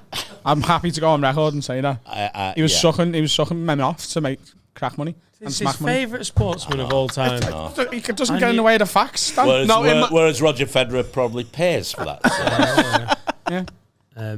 Lee Carsley for me, obviously. Lee Carsley. Lee Trundle, the footballer. Have you ever seen clips of him? Showboating. He's fantastic, Incredible. isn't he? He's played for about 50 clubs, I think. Ronaldinho's touch in League Two. Yeah. Yeah. Yeah. Oh, unbelievable! You want to see some of the skills he's pulled off. You can spend a couple of hours easily just watching clips of Lee Trundle. I used to love the snooker as well. I used to have like John Higgins and all them. But he was Steve. Name one other snooker player. Steve Davis, Mark Williams, Peter Ebden. They're all the boring ones. No, but it was a good era, wasn't it? No, they were boring. They were dull. Oh, I liked that. I like a frame of snooker to last no more than 6 minutes. Yeah. You know what I mean? Not seeing the ones in the 80s when you're doing step overs with the queue and that. Yeah. Exciting. And they'd still chalking the queue after 2 minutes. But you got, for fuck's sake, table, pick a ball, you fucking cunt. Right, you should commentate on snooker. They should do. I mean, they've ruined it. It's not, as a spectator sport, I've never understood going watching it. Yeah, no, same. I'd be like putting your pound on a pool table and getting a chair from a high position and going, I think we're on in the 10th game. We'll just watch these. Shit. And then getting shushed for it. Yeah. Pick a ball, you cunt. Yeah. Yes. So you like the Ronnie O'Sullivan? He's literally left the iron on. That's how he plays snooker. Yeah, he's fantastic. He's a genius at the game. If he wants to win a world title, he wins a world title. I think if he turns up for any tournament and wants to win it, he wins it. Yeah. And what I like the fact and then slags it off while he's doing it. Yeah. What I like the fact is that sometimes you just can't be asked. Did you see what he I said? want to go home on Tuesday. Actually, I can't be asked. Yeah. Did you see what he said? He was like, I'll keep playing snooker while all these are shit and I can keep winning. Yeah. He's like, why wouldn't I come and get money? He's like, everyone now is bad and I'm dead good. That's what he said. I'm the best. I'll keep playing. He is the best as well. Yeah, and it doesn't I matter. do like Ronnie O'Sullivan. For me, it's hard to look past O.J. Simpson. Yeah, his playing career was decorated. As a man, as a man, a man. He's that big. Yeah, just I act on my emotions as well. Yeah. Who's that? O.J. Simpson. Right. Played in the NFL in the early 70s. Adam was born in 1992. Didn't kill his wife. No. Oh, right, him, yeah. Yeah. Adam, no more Buffalo Bills highlights from the early 70s. Fuck you, Mum. You don't get it. I'm an OJ man through and through. It's like watching old clips of Top of the Pops now. They have to be very careful about who the presenter is now when they put it on. Oh, yeah. So Top of the Pops too. They have to edit that down now. It's massive. It's massive. Look, I think they've reduced to only about 10 versions they can show because, everybody else, they were all nonsense, weren't they? Oh, my. Yeah. Good. Who do you reckon will be the next wave of that? Who do you reckon is working today? We won't be able to watch like their shows 20 years in the future because some dodgy stuff's going to come out. Dermot O'Leary. Yes. Dermot. Yeah. Dirty Dermot. They're called Animals. It is with him. Animals. Defo. No. That's why he's never presented a nature show. Yeah. Because he shags them all. Because they know. The TV producers are like, listen, he can do light entertainment on a Saturday night. I'd say you'd know about doing it. I'll ask Chris Packham. He'd know. He can tell because he talks to animals, doesn't he? Chris Packham. Yeah. I reckon he could know. He hates Dermot O'Leary. Well, I don't know if he hates him. I know they've had a spat. Yeah, I know they've had a fight. Yori Geller. He's just I think fucking he's. weird, isn't he? I think From he's this real. era, from this era, he's gone, right. isn't he? Did you see what he said to Putin last week? He threatened Putin, didn't he? Have you seen it? He said, I'm going to use my mind powers, and when you fire bombs, I'll turn them back and fire them at your country. Yeah. Cool. Yeah. He actually threatened that. Could I you- do could think you he can imagine bend being spoons with his so mind. though. stupid that you believed him and you hired him instead of investing in an army. So we've got Yuri Geller on a retainer. Anybody wants to fucking threaten us, we'll fucking stand him there at the border. He'll fuck you up. He just stood on in Dover. Yeah. It's like, no. Just as London's wiped out behind him. I wasn't ready. I wasn't doing it properly. And he go, try harder, Yuri. Imagine if he could do it, though. Be sick. What a weapon. He can bend spoons with his mind, though. No, he does it with fun. Yeah. No, I've seen him hold it at the very bottom and the top of it bends. Because he's already heated it. Yeah, it's a trick, isn't it? It's all a trick. It's all bendy spoons. It's a trick spoon. Have you ever seen someone give him a spoon and he bend it? Yeah, I've seen that happen exactly on Good Morning Britain I a few can hang years a ago. spoon off my nose. What? Everybody can hang a spoon off the nose. Yeah, but that's not as impressive. But Michael. that doesn't mean I can stop a missile. Because you can bend a spoon doesn't mean you can stop a missile. Go on, do it now. Does it? Yeah, but I mean, Superman, he could bend more. He could bend a girder. Yeah. He could stop a missile. yeah, But I've gone from a spoon to a missile. yeah. I think that's too big a leap. Going from a girder to a missile. Are you pro Geller? You're really into it. I just believe him. Paedophile sympathiser? I don't think so. You know, I like prefer Sarah Michelle Gellar. Talking about the Gellers. She could stop a missile. Oh, Uri Geller would have made such a good Buffy the Vampire Slayer, wouldn't it? What a remake that would be. here's the thing, like you know, Derek. Yeah, you saw it as a kid. No. It's a fucking TV magician No, trick. And you no. go, that's real, that. No. No. Listen. No, Christopher Walker. No. Listen. You know Derek Acora? May he rest in peace. He is dead, isn't he? No. Yeah? Oh, yeah, hang on. Yeah? Derek Acorda's dead. What's that, Derek? Oh, yeah. And it was Derek, he's living with his pirate friend. Go on. Derek Acora was a liar, right? Right. He's a liar. Have you seen the Michael Jackson seance? Yeah. Might be the greatest bit of television ever made. I've never seen 100%. it. I've never seen it. It's well, we'll show it in the intro. It's well worth a watch. It's fantastic. But he was a liar, and he knew he was lying to people. He didn't believe a word he was saying. Yuri Geller believes himself. Yeah, but you And believe the that's shit you all say? it takes. So someone with mental illness that's been sort of enabled by British TV for the last 30 years, just because he believes himself doesn't mean Yeah. it's happening. But I've seen him bend spoons. Oh, you haven't? Yeah. Seen a little fucking Nancy magic trick? Yeah. They used to have kids on TV news programs because they were convinced they could turn a telly off with their own mind. And it turns out it was just static in the house. So they couldn't do it. I would so not be surprised if that was Adam as a kid. Fucking hell, I've just turned all the power off. Just his dad behind him with the remote control. I did used to watch Dragon Ball Z and then go in the garden and try and power up and go Super Saiyan. I did think that was possible. That's what Yuri Geller does.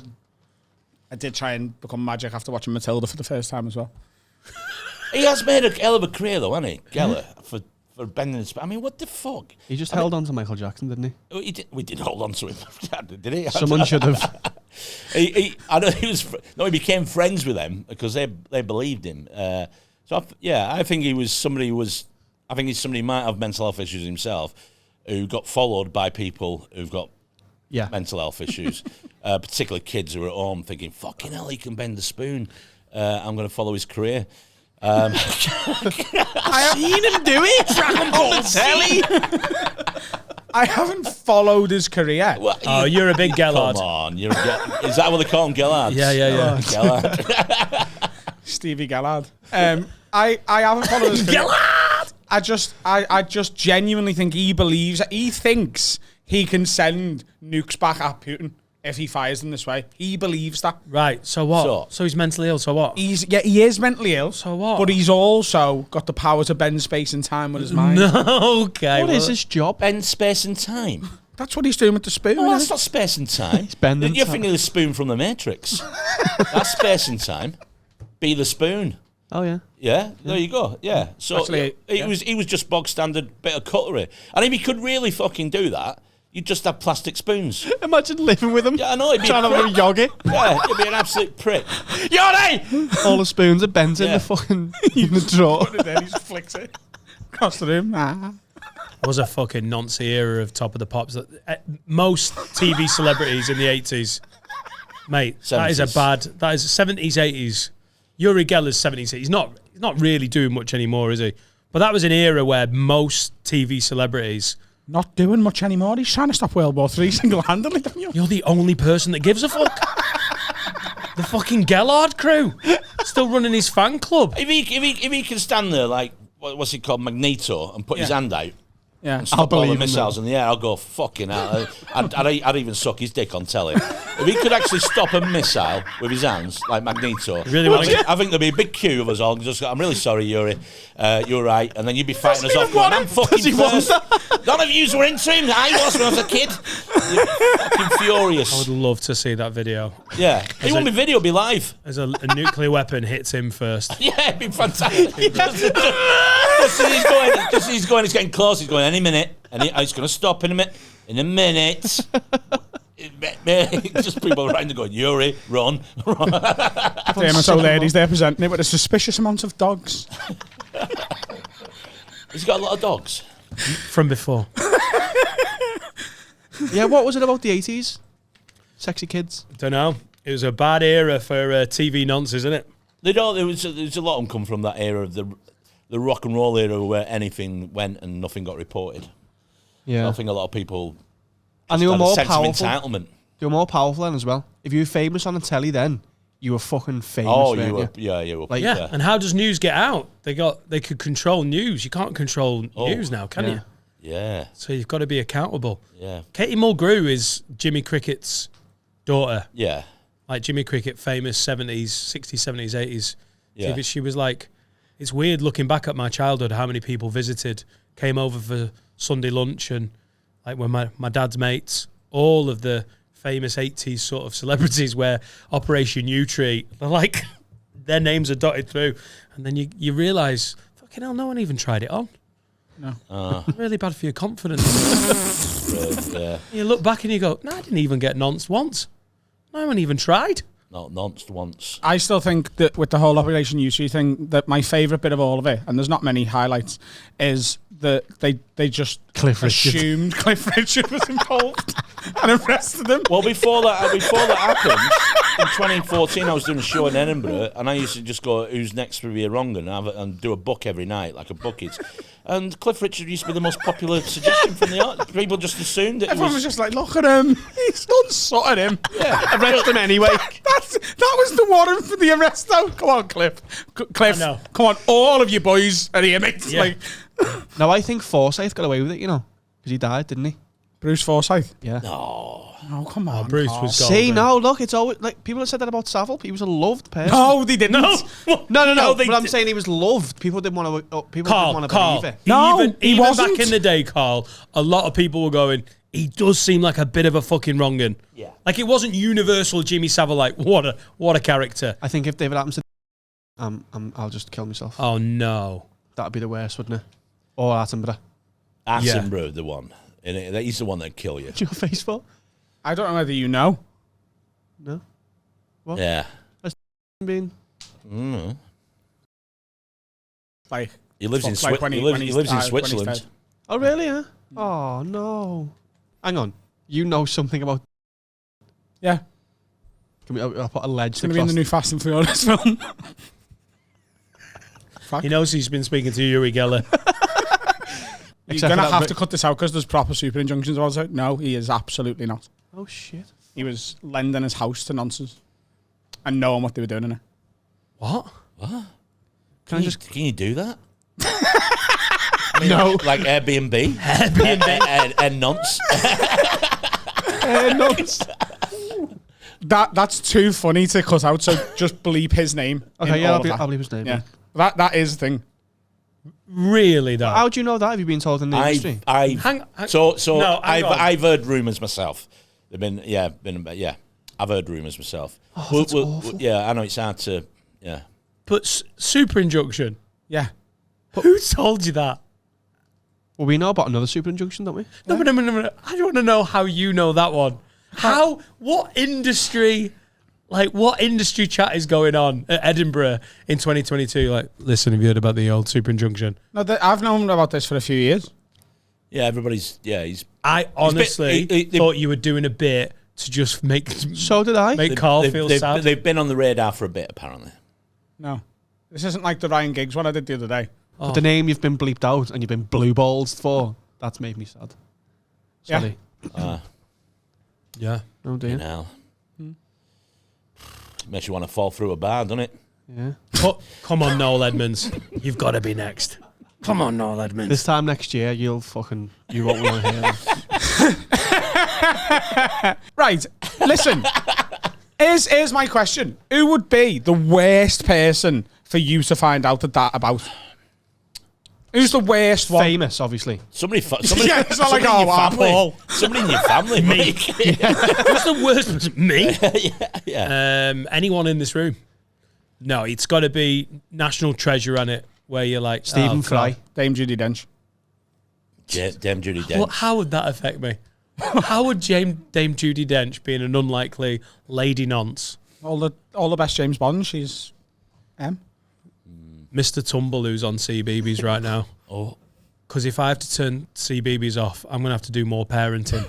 And that looks like a fucking rough gig. Surely. CBeebies gets us through a lot of days where you're like, oh my God, this is full on. CBeebies is on. Mr. Tumble is the whole of CBeebies is on his shoulders. Pray God he never gets fucking U-treed. No, national treasures you don't want. Obviously, Attenborough, Stephen Fry, Trevor McDonald, McCartney. Stephen Fry, Trevor McDonald. Paul Chuckle. He's dead. Paul Chuckle. No, it's Paul's Barry, alive. isn't it? Barry's dead. Yeah. Who else wouldn't you want? David Jason. I'd hate that. I love Only Fools and Horses. Okay. I don't know. Who else? National treasure? Yeah, it's Attenborough. If Attenborough was a squirrel nonce, that would be. Yeah, he's with Damus Oh, If you ever see him in Damus O'Leary hanging out for a coffee. But if he's it was with animals, you'd go, all right, fair enough. That was his job. It's his job. It's his job to suck off a dwarf. Well, no. That's like saying, suck off a what? A dwarf? Mate, that's... What's a dwarf got to do? That's literally like going, if a teacher's a paedophile... I asked my brain to give me an animal, and it gave me dwarf. What the fuck? I love the reasoning. He's around animals all the time. He couldn't help it. That's literally, if a teacher became a paedophile, you're like, wow, he's in school all day, isn't he? Can't help himself. You don't get to lie with gorillas like that. Do you remember when you lay with a gorilla in Brighton? Yeah, I did. Yeah. What? Pardon? A gay thing? No. Oh. There was a statue in the Technically, it was. I am a bear, so it was a bear with a gorilla. Yeah. in the Geordies I in nearly Brighton. made money during lockdown from selling pictures of myself wearing dungarees, sat on a tractor. Yeah, we all had to I get would through- pay for that. before the self-employed help came through. Yeah, before. Have you heard Mick Ferry's got an OnlyFans? Circuit's gone to shit. Well, I was tempted to set one up on OnlyFans. I get pestered every now and again on Instagram. Papa Bear, please, can we choose your OnlyFans? Basically. So they wanted me to ask me to just wear dungarees and sit on tractors and maybe have a strap down and get somebody to take photographs. And I had to look angry as well, like I was angry with somebody's work on the farm. That was the idea, and it was obviously You know for a what? story. I think if you were That wearing would be that get sexy up, as fuck, by I the think way. if you were wearing all that get up, I don't think you'd look really chipper. If someone made you wear dungarees and then they'd be like, I don't think Mick Ferry's not. They were very specific as well about this. Is when I started thinking it could be a wind up. I mean, I should look into it, but they was very specific about the make of tractor. It had to be a Ferguson. Yeah, I know. Yeah, so you can't just wank over a fat bearded guy sat on a tractor. No, on a John Deere, it's not interesting. Yeah, if it's an old Douglas tractor, fuck that. That's not going to get you hard. It's got to be a Ferguson tractor. Do we?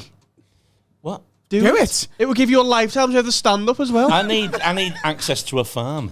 That's the only thing Are they not stopping going you. to provide the Oh, farm? this was during lockdown. Do it now. Are they not going to provide the farm and the tractor? No, this guy based in America. They're based in America.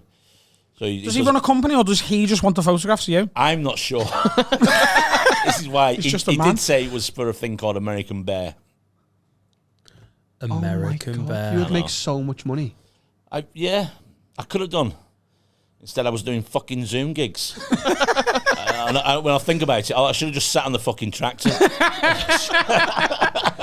We were we did Brighton Comedian together a few years ago, and in the foyer of the Jury's Inn, It was a tractor. there is a life-size model of a gorilla.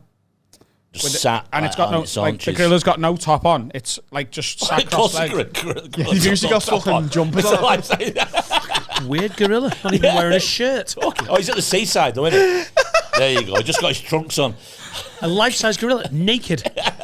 And we come back at like 2 or 3 o'clock in the morning, and you took your top off and sat next to it. Yeah. Until we were asked to leave. He took a picture of it. There's a picture of it somewhere. I'll find it, yeah. That Yeah. picture exists. That's when we met Eubank Jr. in the... Yeah, he was a weird guy, wasn't he? And then we had an argument with metal detector guys He came on the down beach. to the comedian one time. He was in the He goes a front row. lot. He goes a lot, yeah. And then we had a row. Was it that we had a row on the beach with the metal detector guys? Yeah, About 6 in the morning. yeah. Sorry. Wind it back. Like, right, gorilla got that. You saw Chris Eubank Jr. What were you two doing on Brighton Beach at 6 a.m. arguing with metal detector nonsense? We were drinking. Yeah. Right. I don't think they're actually called metal detector nonsense. I don't think they... I know, but they're that's what looking you after can metal. call. I don't think they... I think they're pretty safe. I think you'd be safe in the company of a detectorist, as they call themselves. So, yeah, because they're not interested... I think we were in the way, and we'd asked too many questions, and the guy got pissed off with us. Yeah, because he thought we were taking the piss. Yeah. You were. Yeah. We're sort of, yeah. We were Yeah. taking the piss. 6 a.m. I've been drinking. Yeah. Oh, there's some serious questions about detectors. Exactly. I think at one point I said... I think I was really nasty. I think at one point I said, "Did you start doing this when you lost access to the kids?" Well, some single, dads, single dad can't see the kids at the weekend, so he started detectoring. Can't I detect the had a metal detector when I was a kid.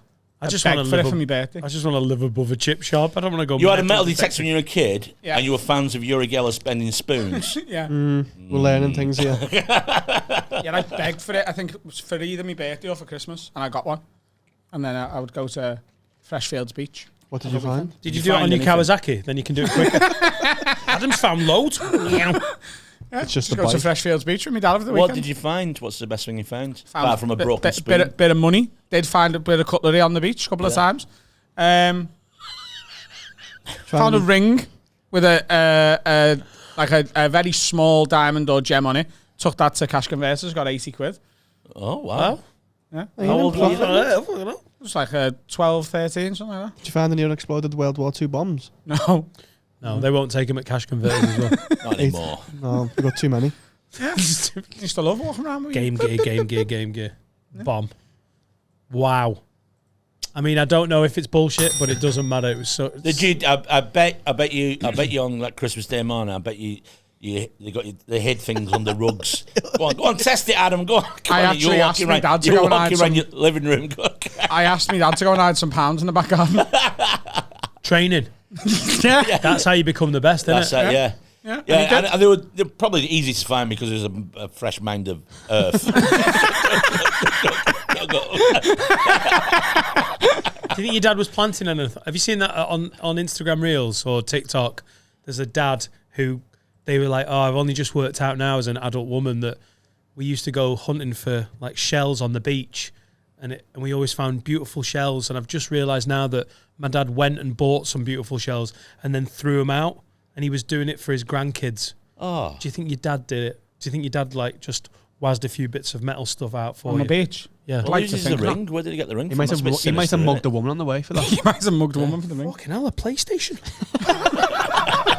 A new Kawasaki wrapped up on the side of the beach. Well, imagine finding another metal detector. Like a person.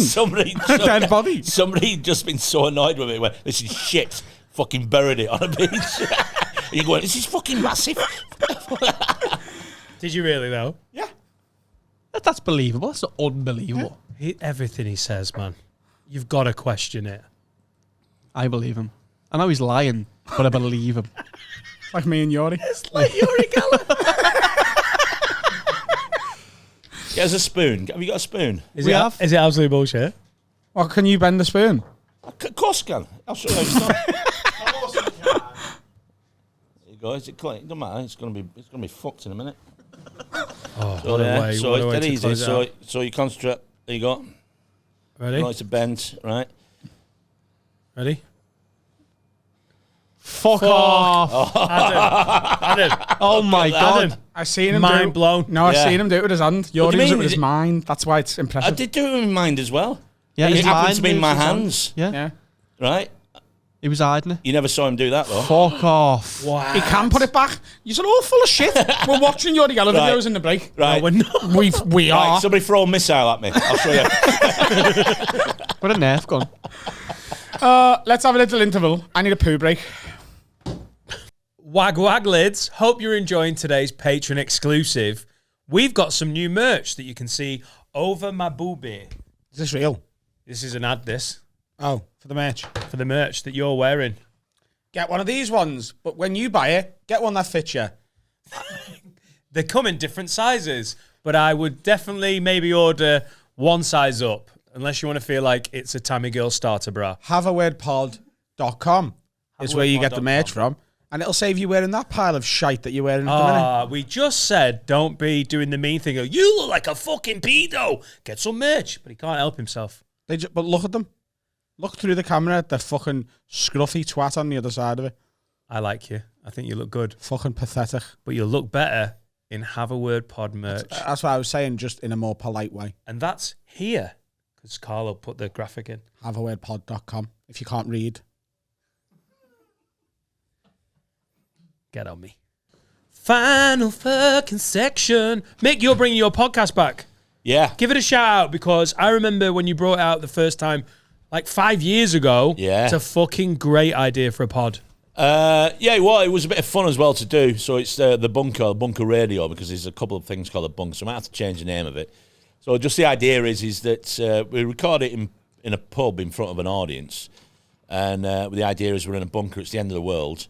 We find two people wandering around with a guest, and it's basically a kangaroo court. We decide whether they can stay in the bunker or not. So in the series, what we did do, we had 12 guests and only 2 survived. The other 10 was shot. Yeah. Sick. Yeah. That sounds like Shot a me. Manchester audience. So fuck off. what you base it on? What's your... Well, your personality, your ability to be able to live with the rest of the people in the bunker, any skills you might have, just whether I like you. 10 people died. So and then these audiences. So the people who are in the pub with the recording, they can ask questions because they're part of the bunker. That's the idea, you know. So it's a good bunker we've got. We've got a bar, you know. We've got a gym. Yeah. How would you do post-apocalyptic? How's Mick Ferry looking post-apocalyptic? You know, the zombies or I'm whatever, I'm nuclear too out of winter. shape now. I reckon I wouldn't last long. But see, I'm a big zombie fan. I have been for years, but I've started to fall out with them recently because I've heard that actually. They've been bitching about it. because just factually, I've got to an age where I'm annoying myself. I'm nearly 54, and if something's not factually fucking right now, I can't let it slide. One time I could enjoy a film, but now I can't. So zombies, just through a wastage of muscles and sinews, which rot away within 3 weeks, they won't be able to move. Yeah. So you got these films of zombies are fucking years old, chasing people. You go, what the fuck? No, they'd be after a couple of weeks. Yeah. That's it. They've been Well, we've talked about this. The stationary. 28 days later zombies are scary, aren't they? Yeah. Because they've just been taken over by a virus. Yeah. And they can run as fast Yeah. as their human self could run. Yeah, It's kind of scary. yeah. But if you come out of the ground after 40 years of decomposing, Yeah, you've got no you muscle. can't run, can you? No, you've got no muscles or tendons to be able to move your limbs. So yeah, that's fucked. What's your favourite zombie movie then? I don't know. I like the old classics like Dawn of the Dead, Day of the Dead, stuff like that. I love the series. I used to love The Walking Dead, and I've stuck with that out of loyalty now because it's been shit the last couple of series. But when you Why is it going shit? just the storylines, plot lines dragged on too much, and they've tried to extend it beyond the point where it should have been fucking finished ages ago. Yeah. And half the characters now can't be asked about. Once you stop caring about characters, that's it. We were talking about this in the first half, like getting involved in series and films and stuff. Do you get emotional when you watch stuff? Yeah, oh God, yeah. I've got softer as I got older. I cry at all sorts. I even cry at adverts. An advert can set me off. Especially when I've had a drink. That fucking Andrex I'm a puppy. fucking modelling fuck. Oh no, I couldn't have that little shit in my eyes. What, you think it's funny? Oh, he's cute. He's ran off with the toilet paper. Fucking God, no. I'd rub his nose in my shit. Not you having train that. him. Not in there. No way. Now that's an Andrex advert that we all actually want to see. Fucking too Bobby right. runs off and you're like, no, do you know what? Yeah. Come here, you little cunt. There's a cost of living crisis. Yeah. Just using the puppy instead of the. Exactly. Yeah. I know. Yeah. Well, that's where they get. That's where they Too get. far. That's, Yeah. that's where they got the upset term you? kitten soft from. Well, you know, toilet tissue say it's kitten soft. How do you know? You've got to test it. Oh yeah. So somebody wipe their ass on You got kittens. I've got a pretty docile cat to wipe your ass with it. Like cats aren't You'd have famous to for being. declaw it, wouldn't you? Right. Yeah. You'd take the claws out. Wouldn't you? So it was like, What have it to make you cry? I think we nearly broke Adam there. Yeah, you can't wipe your ass with a dog. What? sometimes I don't know. I'm quite soft when it comes to anything that's got like something emotional about it, like a family reunion or Like the John Lewis or advert at Christmas and stuff. No, fuck, I can't afford John Lewis. Fuck that. I don't watch some adverts. Can't afford to watch the advert. Turn that off. I'm wiping my ass with cats over it.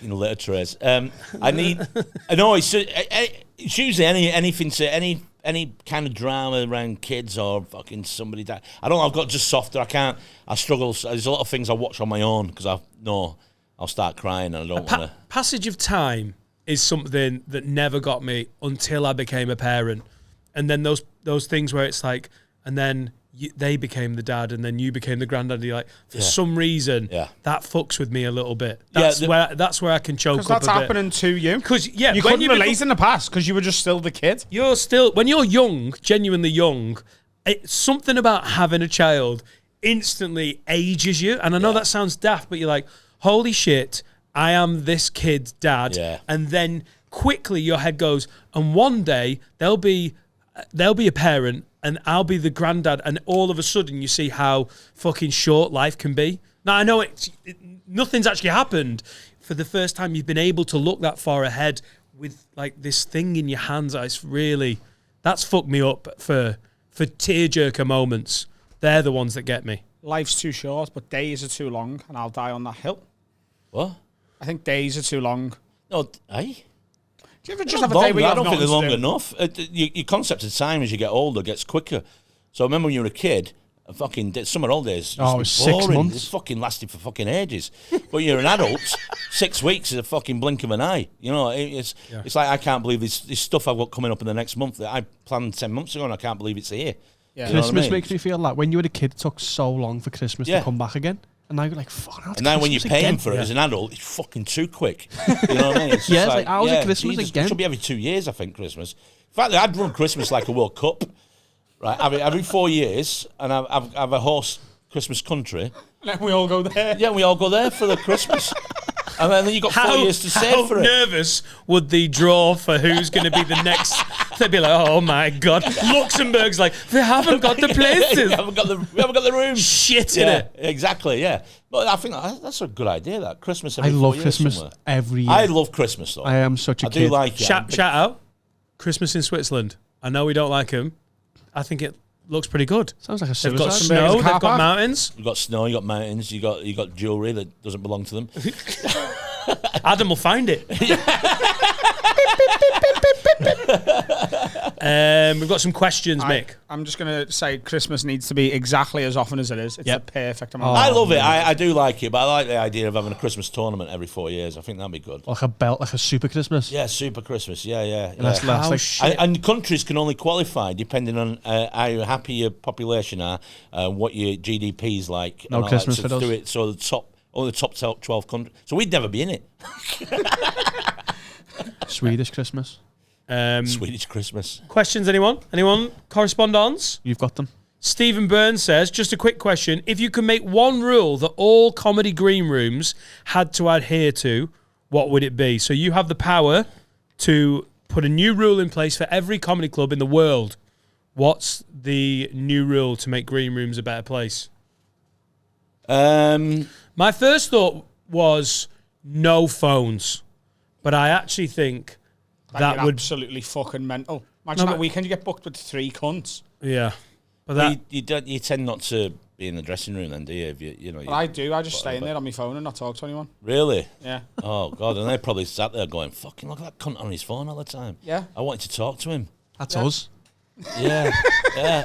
I fucking look at him looking at Uri Geller videos.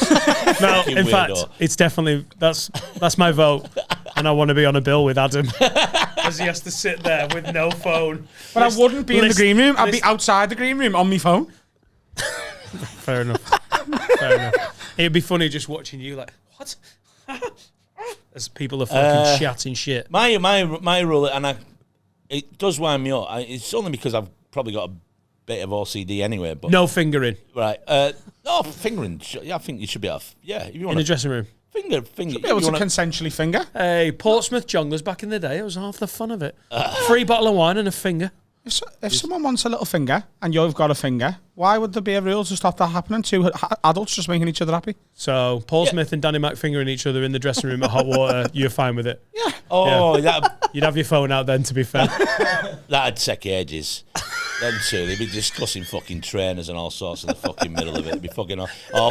Fucking Smith would be talking about his weight routine, and Danny would be talking about some fucking obscure football team, and just to make each other hard. right. I'm so sorry that I brought those two people that we know too well up. Yeah, we do. Yeah. Now all of a sudden I've actually had to imagine it. Well, if you can't imagine them two fingering, then you can't imagine fingering. And I will die on that hill. What are you going God, for, the Mick? days are too long. Yeah. The one that annoys me is, I know some people do it. They do it on purpose because they're pricks. But if I go in a dressing room, I find the chair I like, I'm comfy. I sit there, it's fine. If I go to the toilet and come back, I expect it to be empty.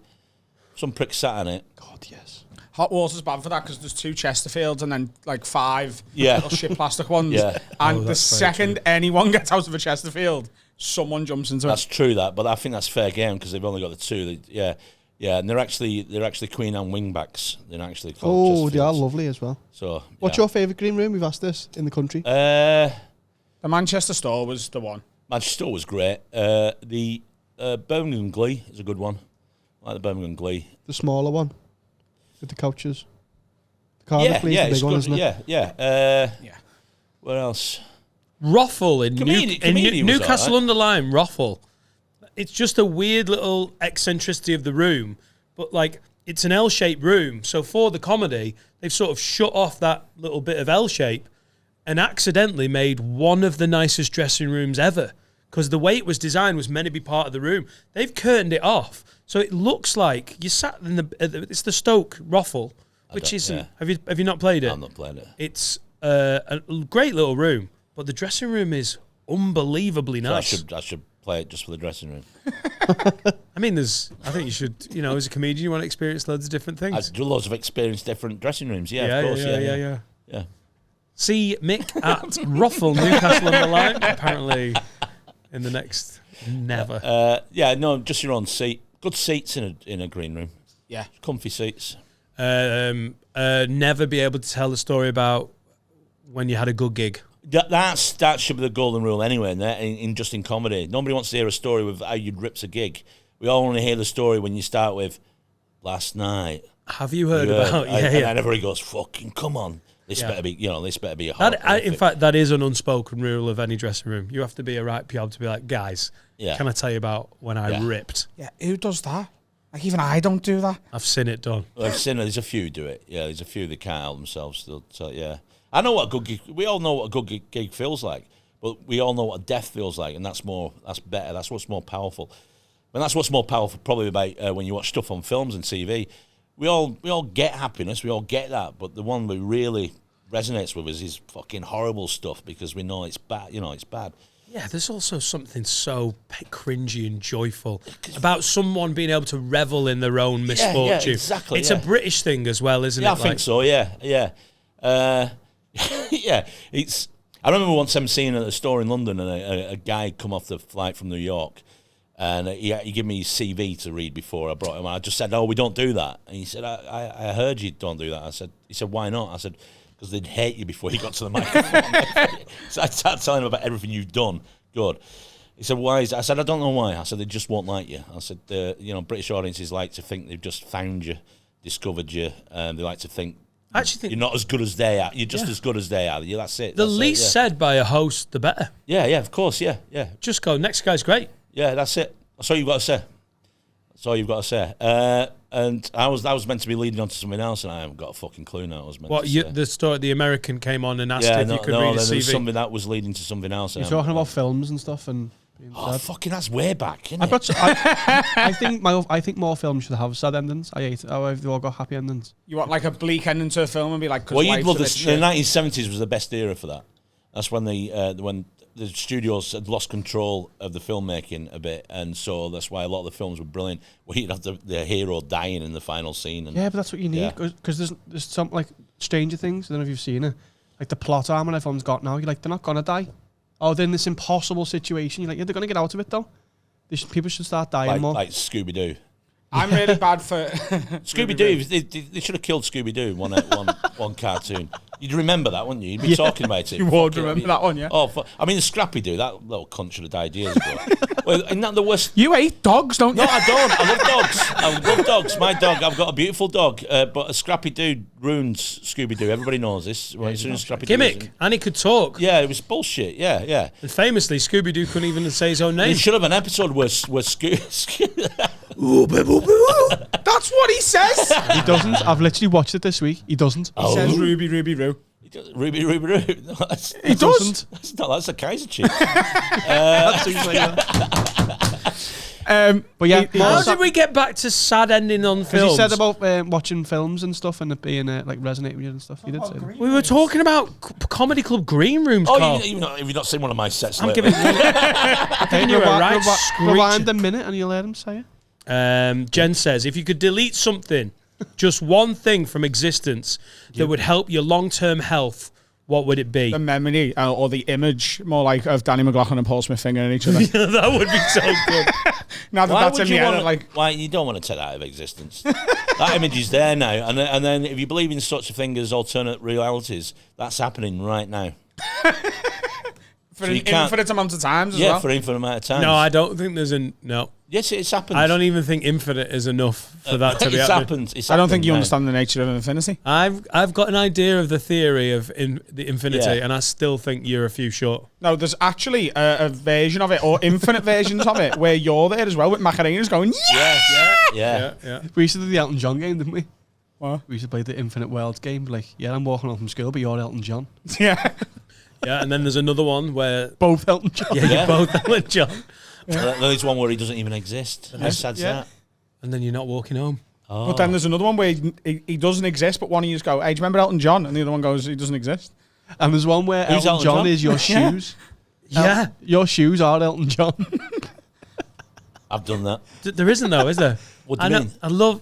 There is. In the Infinite Worlds theory, that is the nature of infinity. You're Elton John in this podcast. Yeah, I get the theory, but that's not right, is it? Yeah, of course it is. You've been in before. It's not.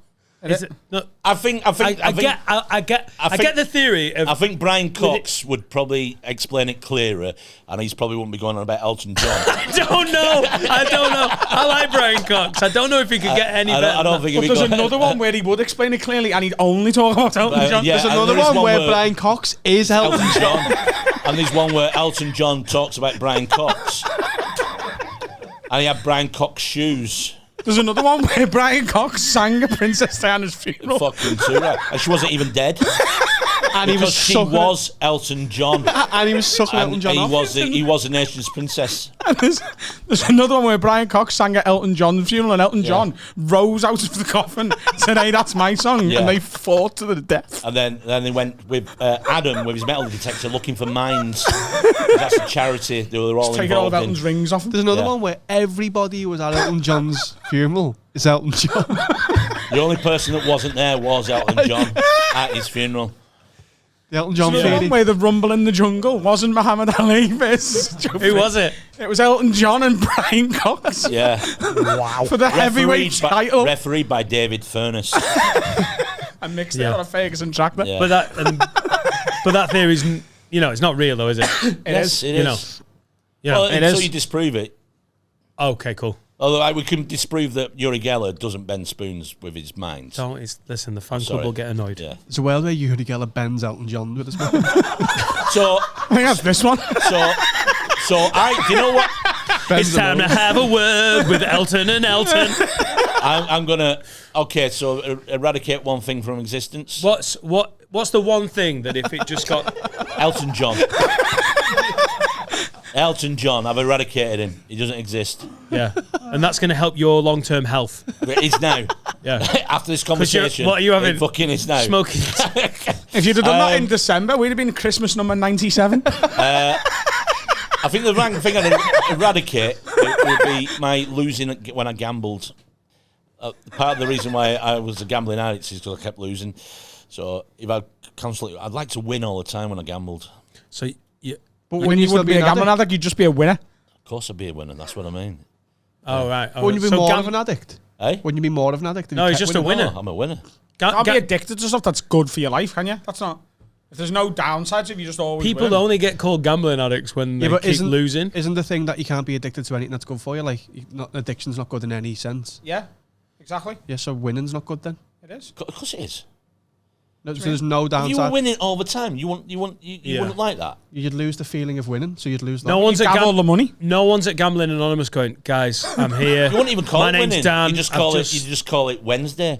You just go. You won't wake up today going, "I'm going to win." You just go. Oh, No, but don't I'm going to Wednesday. Don't you gamble for the point of the feeling of winning? No, it's more. There's a bit more complex than that. It's the thrill. It's trying to like do something with your theory against their theory, odds and so on. That's what I mean, but that would go.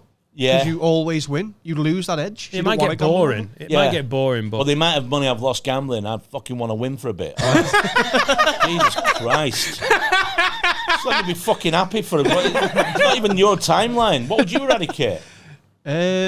Well, anything I eradicate from my health. yeah, what's the thing that's you reckon is FIFA. affecting your long-term health? FIFA. The actual FIFA. real organisation. The game.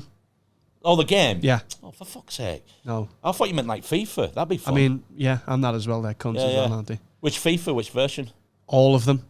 I once heard, when my son was little, we were in the Tesco's, and FIFA 11 came out, What a and game. we heard this woman turn around to her son, she went, "Oh, look, Fiffle."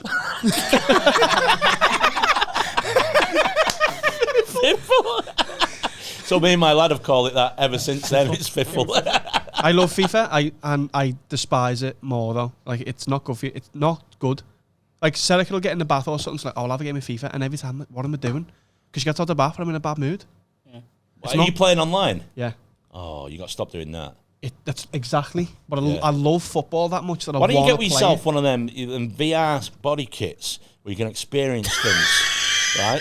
So like, And please invite me and Adam round the first day you put it on. and then pick. Have you got your own player on the team? Yeah. You got yourself. Pro club. So anytime you get fucking hit in a tackle, you'll feel it. So Serica's getting in the bath, and I'm like, hang on a sec. I'm just gonna yeah. get You put your suit on, and then yeah. No, I love it. And then- Comes out really then- quietly and then- he accidentally slide tackles her. It's literally like, it's not gambling, but it's got the same feeling as what I think you're describing. The wins are that good. Like, I fucking love winning that. And the losing's But awful. financially, it's not costing you anything. Oh, it is. So is it? Oh, yeah. Why? You buy packs, you pay microtrans. to play. Yeah. You pay to play it. Yeah. Why? You pay to buy packs of Oh, players. Mick. What the fuck? They've done this to me, and It it's costs- mind-blowing. The average person... Like digital footy stickers that you can play with. Well, The average lad probably... does Elton John play for you? I wish he did. Well, put him on your team. It's the So same you have to thing. pay now to play online. You don't have to, but you lose can't a win. competitive edge unless you do. Can't win unless you've got the best players. Pay So to they've win. taken the fun out of it then. Yeah. No, they've put the money into it. Yeah, but they've taken the fun out of it. The idea of any game when it started was once you bought the game, you got as good as you could playing that. Yeah, but the EA Sports, or whoever making these games, have worked out that's just making 50, 60 quid once. Yeah. These kids are spending I've spent a $2,000 on. lot of money on this FIFA. Why? Because would your it's estimate be? $1,000. You play football yourself physically. It's not as much as I used to. Maybe you should do. Maybe I should. But yeah, about a say about. Yeah, but you can't have like 45 games of five-a-side in one night. You can. Of course you fucking can. It's bad for your health. Winner stays on. First goal wins. Winner stays on. Boom. You get 45 teams lined up, ready to go. Come on. That's so easy to organise as well. All you have to do, Mick, is push the Yeah. button. Fucking too right. Yeah. But it's bad, and I bet you a lot of lads would say that as well. I don't think my relationship with FIFA is quite as bad as yours is. Why? I get angry with it, but I just turn it off. I'm like, Oh no, I do. But when I'm playing it, I'm not enjoying it. I am. I'm not as bad as you with it. I don't think. Why don't you form your own local team and manage your team? Form a team and manage your team. That'd be better for you. That'd be better for your mental health. It would. Maybe I should. I'd love to do actually. Sponsored by Have a Word. Get a team. Get a local team. I would eradicate Get a team of ne'er-do-wells and fucking get proper like fucked up young men on. Yeah. And then put a team together and then make a documentary about how you're going to change their lives. But at the end of the year, you're crying because it's still fucking robbing and fucking battering people. Yes, mate. Because you've wasted thousands. Mick Ferry, the Xbox on do that. Or play FIFA. Yeah, and you just sat there in your body kit. You can feel all the emotions. But yeah, gaming is not as fun as it used to be. It's very competitive and it's very money. Is Frogger still popular online? No. Online. What are you eradicating, Adam? Minor inconvenience from my life. Do you think it's... Nothing makes me more volatile and angry than, like, just missing a green light and it goes to red. Right. Or, like, just missing a train. Or, like, so I have to wait for me lift in my building. Waiting for that lift, because there's two lifts. If they're going up and down because other people are using them, that gives me a burning anger that I would not get if the building was on fire with all my possessions in it. It sounds like you've got a time management problem, not an actual inconvenience. Do you know what it is? If you're just missing a train, that's your fault. It's your fault. Do you not try turned up late? Do you not try and use it as a positive? So in my head, say I'm late for something, like, oh, I have to do this. I'll go, I'll have to crash the car. No, I'm the exact opposite, actually. I go, why don't you maybe I was going to bump into the love of my life. Yuri Geller the lift. Why don't you Yuri Geller the lift? If you've got two lifts, Yuri Geller it and just say, I'm going to have that one, the right one on the right hand side. Because I'm not magical like Yuri. Yeah, but you could... What about major inconvenience? I'm concerned. So if there's like a fucking missile attack, you're like, what can I do about it? Exactly. Yuri Geller. I've got no... Dragon Ball Z! Yori seems like the fucking... I've got no problem with major issues in my life. Like, I've had, like, serious, family problems. You have recently. And I'm just like, I just have to get on with it. Right. It's fine. But waiting for the lift makes me want to murder whoever's... Like, if I could click my fingers and I don't have to deal with the grief of their family and they just died in the lift, I would kill people. I sort of get you. I get you on minor little things like that. I do. There's a line I heard Jack D say once which fucking made me howl about when you've pressed for a lift and you press a button, then somebody else comes along and does the same thing. Yeah. And he's just... Or like waiting for a green man. I can't explain to you how fucking angry that makes me feel. Yeah. Any minor inconvenience ruins me for an hour. Like, it drives me mad. Really? Yeah, I think it's because it's a waste of me time, and I don't like my time being wasted, even though days are too long. I know that sounds like a contradiction, but it isn't. That's why I don't like losing on FIFA. The last 10 minutes have been a waste of my time. Because I haven't won. Being at a bar when you're not getting served because the barman isn't like making sure they're serving the next person. You know when someone just wanders up and they're not keeping track of who's being served. Multi-serve. And that's so fucking irritating. Yes. I'll Those little annoyances. I'll go, sorry mate, I'm next actually. Bar etiquette, yes. I've been nearly in a couple of fights with this at the bar when I've said to people, no, there's a system here. You arrived late. Somebody else is before you. Yeah, cool. I will openly tell people. And a couple of times people have got angry about it. And gone, it's fair game, it's fucking not. There's a system. It's when you got there. Yeah, exactly, yeah. And if you get there, and if you're an asshole, I'm usually good at telling. I'll go, right, he was there before me. So they come to me. Start running. If they come to me, I'll go, no, he was before me, and then he was next. That's the cool thing. Steward the bar, yeah. You go, no, they were first. Yeah, and then you're next for that move. Of course, yeah. When you're in the supermarket queue and it's got a little bit long in your queue, and you're like third from getting served, and then they open up the line near you, and the cunt two behind you has spotted it before you have, and all of a sudden there's a fucking file off, and you're in that weird position of going, should I stay or should I just go to that new queue? I find that very fucking irritating. My phone irritating because you're like picking the wrong queue in a bank. Well, it's like picking the wrong queue. It's picking the wrong queue. I have got a habit of doing that, guarantee. And I think this is self-determined. I bring it on myself sometimes because I fucking stand on the queue and go, I better pick the wrong queue. And I fucking have. It always is. Yeah. I have. I know I have. Passport controls, the same shit. Yeah. You're like, that one looks like it's going quicker, and then you're in it, and then, it just, you can see this one just start filing through, or they open up a second passport. Oh, I hate that stuff. You have to try and make it into, like, I just think to myself, I'm meant to get there when I'm meant to I know, but if you could eradicate all of these from your life, how much better would you fucking feel? Do you know, That's not I a think bad the one. thing that makes me angriest at the minute is my phone connecting to Wi-Fi that it's been on before that now no longer works but is still there. Yeah. So like I go to Google something or like open an Instagram message and it won't work and I'm like, why is it? Because initially it doesn't like change from the 5G to the Wi-Fi symbol and you're like, what's going on? And then a minute later it's like, we're on that internet. We're on BT Cloud or We're something. on the Aviva. Yeah. Because that bus drove past you 5 minutes ago. Yes. We're trying to be on that bus Wi-Fi. That's what's annoying when you're trying to do something on your phone and all of a sudden it'll pop up. Do you want to join such a network? You got a fucking don't. I'm trying to Google something here. Get off. Yeah. That's annoying. I think that's phone's problems. That's a great one to take away though in terms of you're going to eradicate something. Yeah. Just those little cumulative things that are going to make you have a heart attack at 60. Yeah. I've always had 60 in my head. That's when I'm done, I think. You reckon? Yeah, I'm just trying to live as much as I can. What are you till going to do 60. at 60? Are you going to just start I'm of gonna leaning drop in dead. or no? I mean, but say you just get to 61, you're like, oh my god, free pass. Yeah, I'll probably start doing like smack and stuff and just try all the things I've held myself You back probably from. have grandkids. You What? don't have to be a smackhead. You probably have grandkids to look after. I'll be smackhead Adam. Smackhead Grandad Adam. Not sure. Can if be. bring them And out. if you've got money as well, which you will have at that time as well, you'll have plenty of money. You can be comfortable smackhead. You don't have to be Functioning You don't have to be smackhead. one Yeah. that's walking. Keith You don't have to be Richards. one that's walking 100 miles around an hour around the town centre with a carrier bag. You know what I mean? You can be. With the long-term boyfriend. Yeah. Been together 6 hours. Yeah, we'll have smack dinner parties with all my smack friends. Yeah. It would also successful. And some of us would be old school. We'd chase a dragon, be on tinfoil. He'd probably be injecting at that point. Apparently good. Probably the soles of his feet. Apparently good heroin. I mean, That's the thing, isn't it? I get the Good pure heroin. stuff, yeah. It's like, it's like. is it Keith Richards, who's from the Rolling Stones, who's been on heroin for Well, 50 years? Yeah, probably. But has. because he's just been on the good He stuff. can afford the good stuff, yeah. Yeah. Is the good Yeah. heroin? Isn't it all like really bad? There's some No, good there stuff. are. You can get better stuff. Yeah. Yeah. But does it not have the same effect on your body? No, it can have a bad effect. They reckon sometimes when there is a batch going around that is making people OD, it's probably because it's too pure and it's not been fucked up enough with. Oh, you Yeah. need the shit then.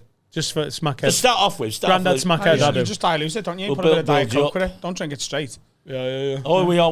Oh, you're talking methadone now. What? Methadone. What's that? You drink it. Well, that's what you use to get you off heroin. Yeah. Give you methadone. You start on that, don't you, and build up. Well, no, you can Yeah, use that as a shot. You can have, Methadone. Methadone shots. Methadone hell. chaser. Yeah. Just for the record, we were like, yeah, you got to be careful with that really pure heroin. The mucky stuff's better for you. You did not. Your system's used to To it. be honest, yeah, but the thing is as well, you can't invite Uri Geller around if you're going to be cooking up. He'll be dead by the time I'm Because 60, your though, won't he? spoons will be fucked. It's all everything's come round to Uri Geller in this. He's the answer to everything. That's Yeah. why. Who's the biggest gobshite in the world? Can we get Yori Geller on? No. He's awful. Can you imagine this? Your mics will be all like this. They are anyway. Because the shit. Getting Yori Geller on would be fantastic. No, it He wouldn't. can laugh at himself, him. Oh my. He can. He's ex-Israeli Secret Service as well, isn't he? Or Exactly, and you don't get there if Is you're he mentally gay? ill. What? Why Yuri is that? Geller? Is that what ex-Israeli No, Secret you said Service means? his ex-Israeli. He is. You said he is. No. He's No. ex. He is an ex-Israeli. Oh, they said his exes. No, Clip it. Clip that one. That's clippable. Should we have a word? I don't know what the opposite of fired is, but Carl's been on that today. I've been on both, actually. Ice. Carl's been on ice today. Rachel says, hi, Adam, Dan and Carl and Mick Ferry. Oh, I don't know how hello. she knew. It's amazing. Wow. I was wondering if you could have a word with a guy I was dating. Let's call him Dan, which is his real name. We were only dating for about 6 months. Within that time, he went through a bad period. His dad passed away and he lost his job. I tried to be there for him as best I could and ended up lending him about 1,200 quid. We've stayed in touch briefly since ending, and now he's in a better place and got a new job. So I have asked for some of my money back. He either ignores my messages or says he hasn't got it, but goes out every weekend drinking, plays poker several nights a week. I know it's my own fault for being a fucking mug and lending him the money, but I was just trying to help him. Please have a word, as I'd like him to stop being a tramp and give me my money back. Thanks, Rachel. It sounds like he plays a lot of poker, which means he's probably really good at it. So I think what she should do is come up with a compromise and say to him, right, that 1,200 quid you owe me, use that for your next buy-in, and whether you win or lose it, I get it. So if you lose it all, sound, and I don't get it back, but Right. if you win the prize pot, I get all of it. Well, playing a lot of poker doesn't mean you're good at it. Anything you practice, you get good at, Michael. No. He's literally an in-recover gambling addict. Right. Look, Yeah. let me tell you, I didn't stop. I'm sober. I can play poker. I'm a pretty good poker player. But when you play something a lot, doesn't always mean you're actually good at it. Right? I mean, I played football every week for school teams and local teams. Wasn't fucking good at it. Because no offence, that's why I'm sat here now as a fat fucking. But you were better than when you started. I'm not better now. I'm 53. For fuck's sake. If I was better now, fucking. Because you stopped playing. It's because I stopped playing. No, I don't think. I it's a good solution what you're saying about the buy-in, and for 1,200 you get a buy-in to a decent game. But if he's a shit poker player, that's her money wasted. But then they'll underestimate him. So it doesn't. Maybe in another universe. Another universe, he's playing with Elton John and Uni Geller. So, I would personally, if he knows he owes this money and said he owes this money, I think it's perfectly reasonable to say, look, £100 a week then, 12 weeks. I'll accept that. Oh, put you on a Bright House payment. I'd accept that. I'd accept that. Call it a off him. shite house payment. Yeah, I'd accept that off him. 50 quid a week, but you've got to pay back 1,600. And if not, you release all the dick pics he probably sent her in the relationship. Because if he's borrowing money, he's probably sent dick pics. Or start sending him dick pics until he pays you, because he won't like them. Yeah. Excuse me, can I have a picture of your dick, please? Why? Because I'm owed 1,200 quid. Send it to And I your listen to a boyfriend. podcast with knobheads. Yeah, it's a scummy move, innit, to... Yeah. I still owe one of my... This is bad, that's really bad. But I owe one of my girlfriends from like 15 years ago about 180 quid. Right, I'm telling you right now, she's the next forgot. Patreon special is Finding Sarah. With that's a film, innit? Just forgetting. She's called Sarah Marshall. With inflation her now and in interest rates. Oh my God. How long ago? 10 years ago? We split up in 2008. So 14 that years is ago. 14 years ago. So I think that's around about £490 you owe now. £500. I'm sorry. Yeah. What? Who are you, Rachel from Countdown? What's just happened there? Where have you pulled them We've numbers got from? the inflation calculated up. Have you? Ice, baby. So £180 in the year. What year was it? 2008. Oh, a long time ago. 2008. £236 Oh, is that Yeah, but all? then with interest. with interest. That's without interest. Ah, That's that's just without interest, inflation. yeah. What if she... Yeah, hang on. What do you mean with interest? Well, just call it 300 quid. Say you owe the girl 300 quid. Oh, all right. What's that for? What was the 180 quid for? Headshots. It was for headshots. Headshots. It was for headshots. Was it? She's an assassin. Well, you that weren't based using on? Hollywood, What were you? reference? If you're paying I on... want to know what film it was from, that reference. It's not. Oh, right. You're a stand-up. Was it for comedian. headshots? Because you weren't using Hollingworth, were you? 180 quid. Imagine how much for no bed. I'd been a professional comedian for 4 years. Babe, I really think my headshots are fucking me holding them up. Can you lend me 180 quid? Why haven't you paid her back? I haven't spoken to her since 2008. Or was it messy? It was a clean, no contact break. Oh, wow. Oh, it was bad, yeah. She needed me out of her... So she's happy you have the 180 quid. In fact, I think she'll be... Well, It's a bargain, really, if you want someone out your life, She's 180 quid. It's actually not a bad deal, that, is it? 180 quid. You know when it's you good. you know when Yeah. you split up and you're like, this is not good for either of us. Right. Yeah. What did you do? What did he do? He kept borrowing money and not paying back. I just kept getting headshots. This is sounding so oddly familiar to me. I really It was toxic and there was money no, involved. but it was Christmas and I just wanted to treat myself and her purse was there What did you do, Dan? and I was like, fuck, I'll just pay This for when you were on headshots. Smack. And she was on her internet banking, which is really early for an internet banking. She was like, I don't remember buying headshots. I think she had my. This sounds like I'm an absolute scuzzbag, but I think I couldn't get a phone contract because my credit was so shit. And she went, "Oh look, I'll put the contract in my name." We split up, and there was still like 6 months of the contract, so the contract ran. That's unlimited calls, minutes, it and texts. wasn't- I'm telling you right now. Yeah. It wasn't 180. Careful, worse. She wasn't like a physical 180 quid. I realised that So it's after 30 the quid a breakup, month. That's worse. So she was for 6 months after breaking up. Every month, 30 quid was coming out of her account. yeah, Fuck. yeah, She loved you. yeah. Should've Well, cancelled. because if she cancelled it, it would have been her credit rating. Yeah. Oh, shit. you've got to buy the bollocks. You've got to buy the absolute No, but that's flaps. what. So Fucking hell. So I don't know. For me, you'll be on Tinder. You'll be the Tinder swindler. You'll be on Netflix. Yeah, That's how you the do it. Tinder swindler. Every Yeah. time I use a call, I was texting bear bitches. Bare bitches. You'll be the plenty of fish piece of shit. Bear Grylls is done. Which everyone's trying to do bits. I just sat back and watched. What should I do? What should I? You're going to have to get in touch with her. She doesn't want to speak to you, Dan. She'd have asked for the money. Do you know what? You know what? That's kind of what I thought. Your money was being paid for a phone contract, and she couldn't even call you to fucking tell you that she wants the money back. So I think that tells you everything. She knew the number. Tell me her name and let me find her. And I'll go and I'll deliver it. And I'll be like, look, you don't need to know what this is for, but you're actually owed this.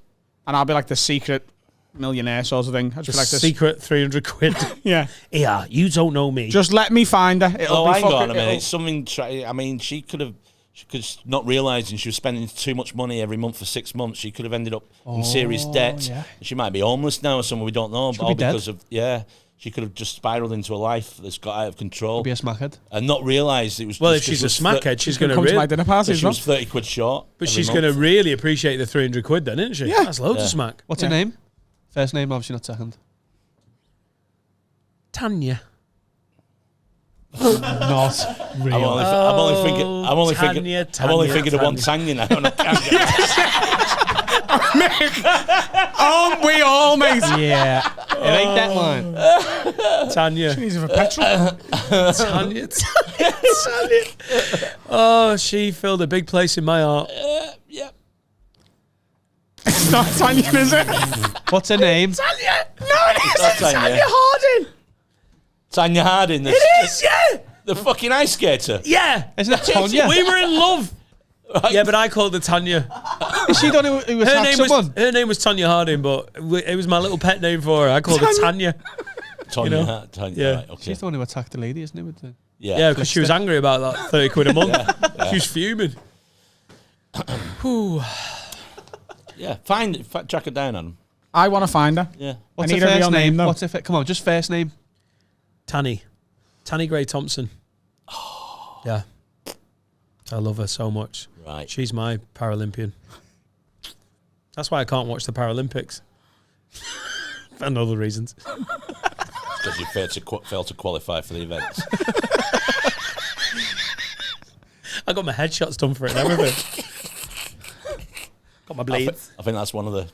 But yeah. Oh, Mick self-editing. What's her first name? Tanya. No, you shit. Shanners. Tanya Shanners. Shania. Shania Twain. It's Shania Twain. You're Shania Twain, 180 quid. It's Steve Shaniaski. I think it's Sarah. I feel like it's a Sarah as well. I think it's Sarah because something slipped. I said Sarah and he looked. looked nervous. Yeah. I actually think it might be Shania Twain. Sarah. It was Sarah Harding. What a shame. God bless. What a weird time to do that joke. Yeah. She was a patron. Well, She was a Oh, patron. if you're following football, you kiss your Yeah. wrists. I don't know why.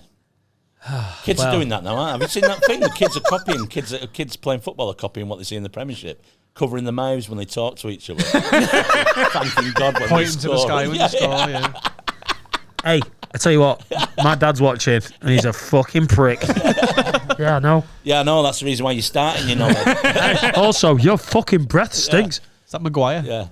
There's a guy we know called Carl. He's going to start a football team up soon. Yeah, I don't trust him. I want to find this woman and give her what she's owed. That sounded sexual. that didn't it? sounds That awful. sounded sexual. What the fuck? Fucking turning That up sounded. in a mankini. Do you know Dan Nightingale? I'm his business partner and I've not brought the card. Flops his dick out. Want to see me fuck my own ass? Right. Can we end this utterly ridiculous podcast? Mick, thanks for coming in. No, thank you for having me. Thank you What for- is your Instagram and Twitter handles? It's just Mick Ferry at Mick Ferry, capital M, capital F. Wonderful. Mick will be back on the couch at some point. Not before long. That was absolutely fantastic. Dan Nightingale starts his tour next week. DanNightingale.com. First ever proper tour. And Yeah, it's very exciting. Woohoo. Tickets at dannightingale.com. Appreciate it being Belfast, Saturday the 3rd, Dublin, and then Week after is Nantwich. Colwyn Bay is already sold out, so I'll be letting you know about that. If you would like to send in a have a word, if you want to bitch about your friends, your family, your partner, haveawordpod@gmail.com. Sign up to the Patreon. We have the biggest Patreon in the country, one of the biggest in the world. Patreon.com/haveawordpod. From as little as £3 a month, you can join the revolution. I put a load of work in progress shows on sale, 8 of them in Liverpool and 2 in London. All of the seats sold out, so I added some standing tickets for the Liverpool ones. Most of them have sold as well. They're on adamrowe.co.uk/shows. There's just standing tickets left, but they're going to be fun.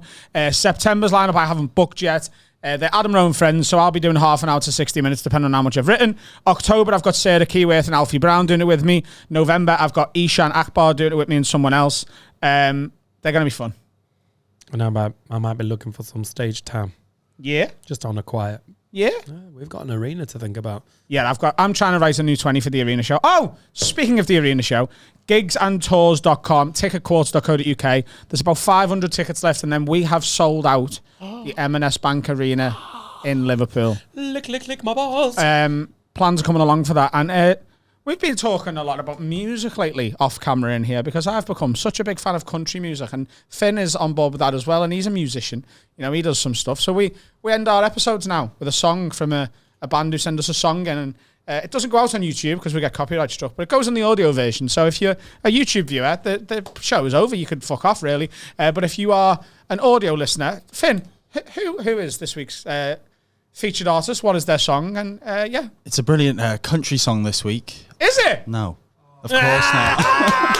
Yeah, go on, Finn.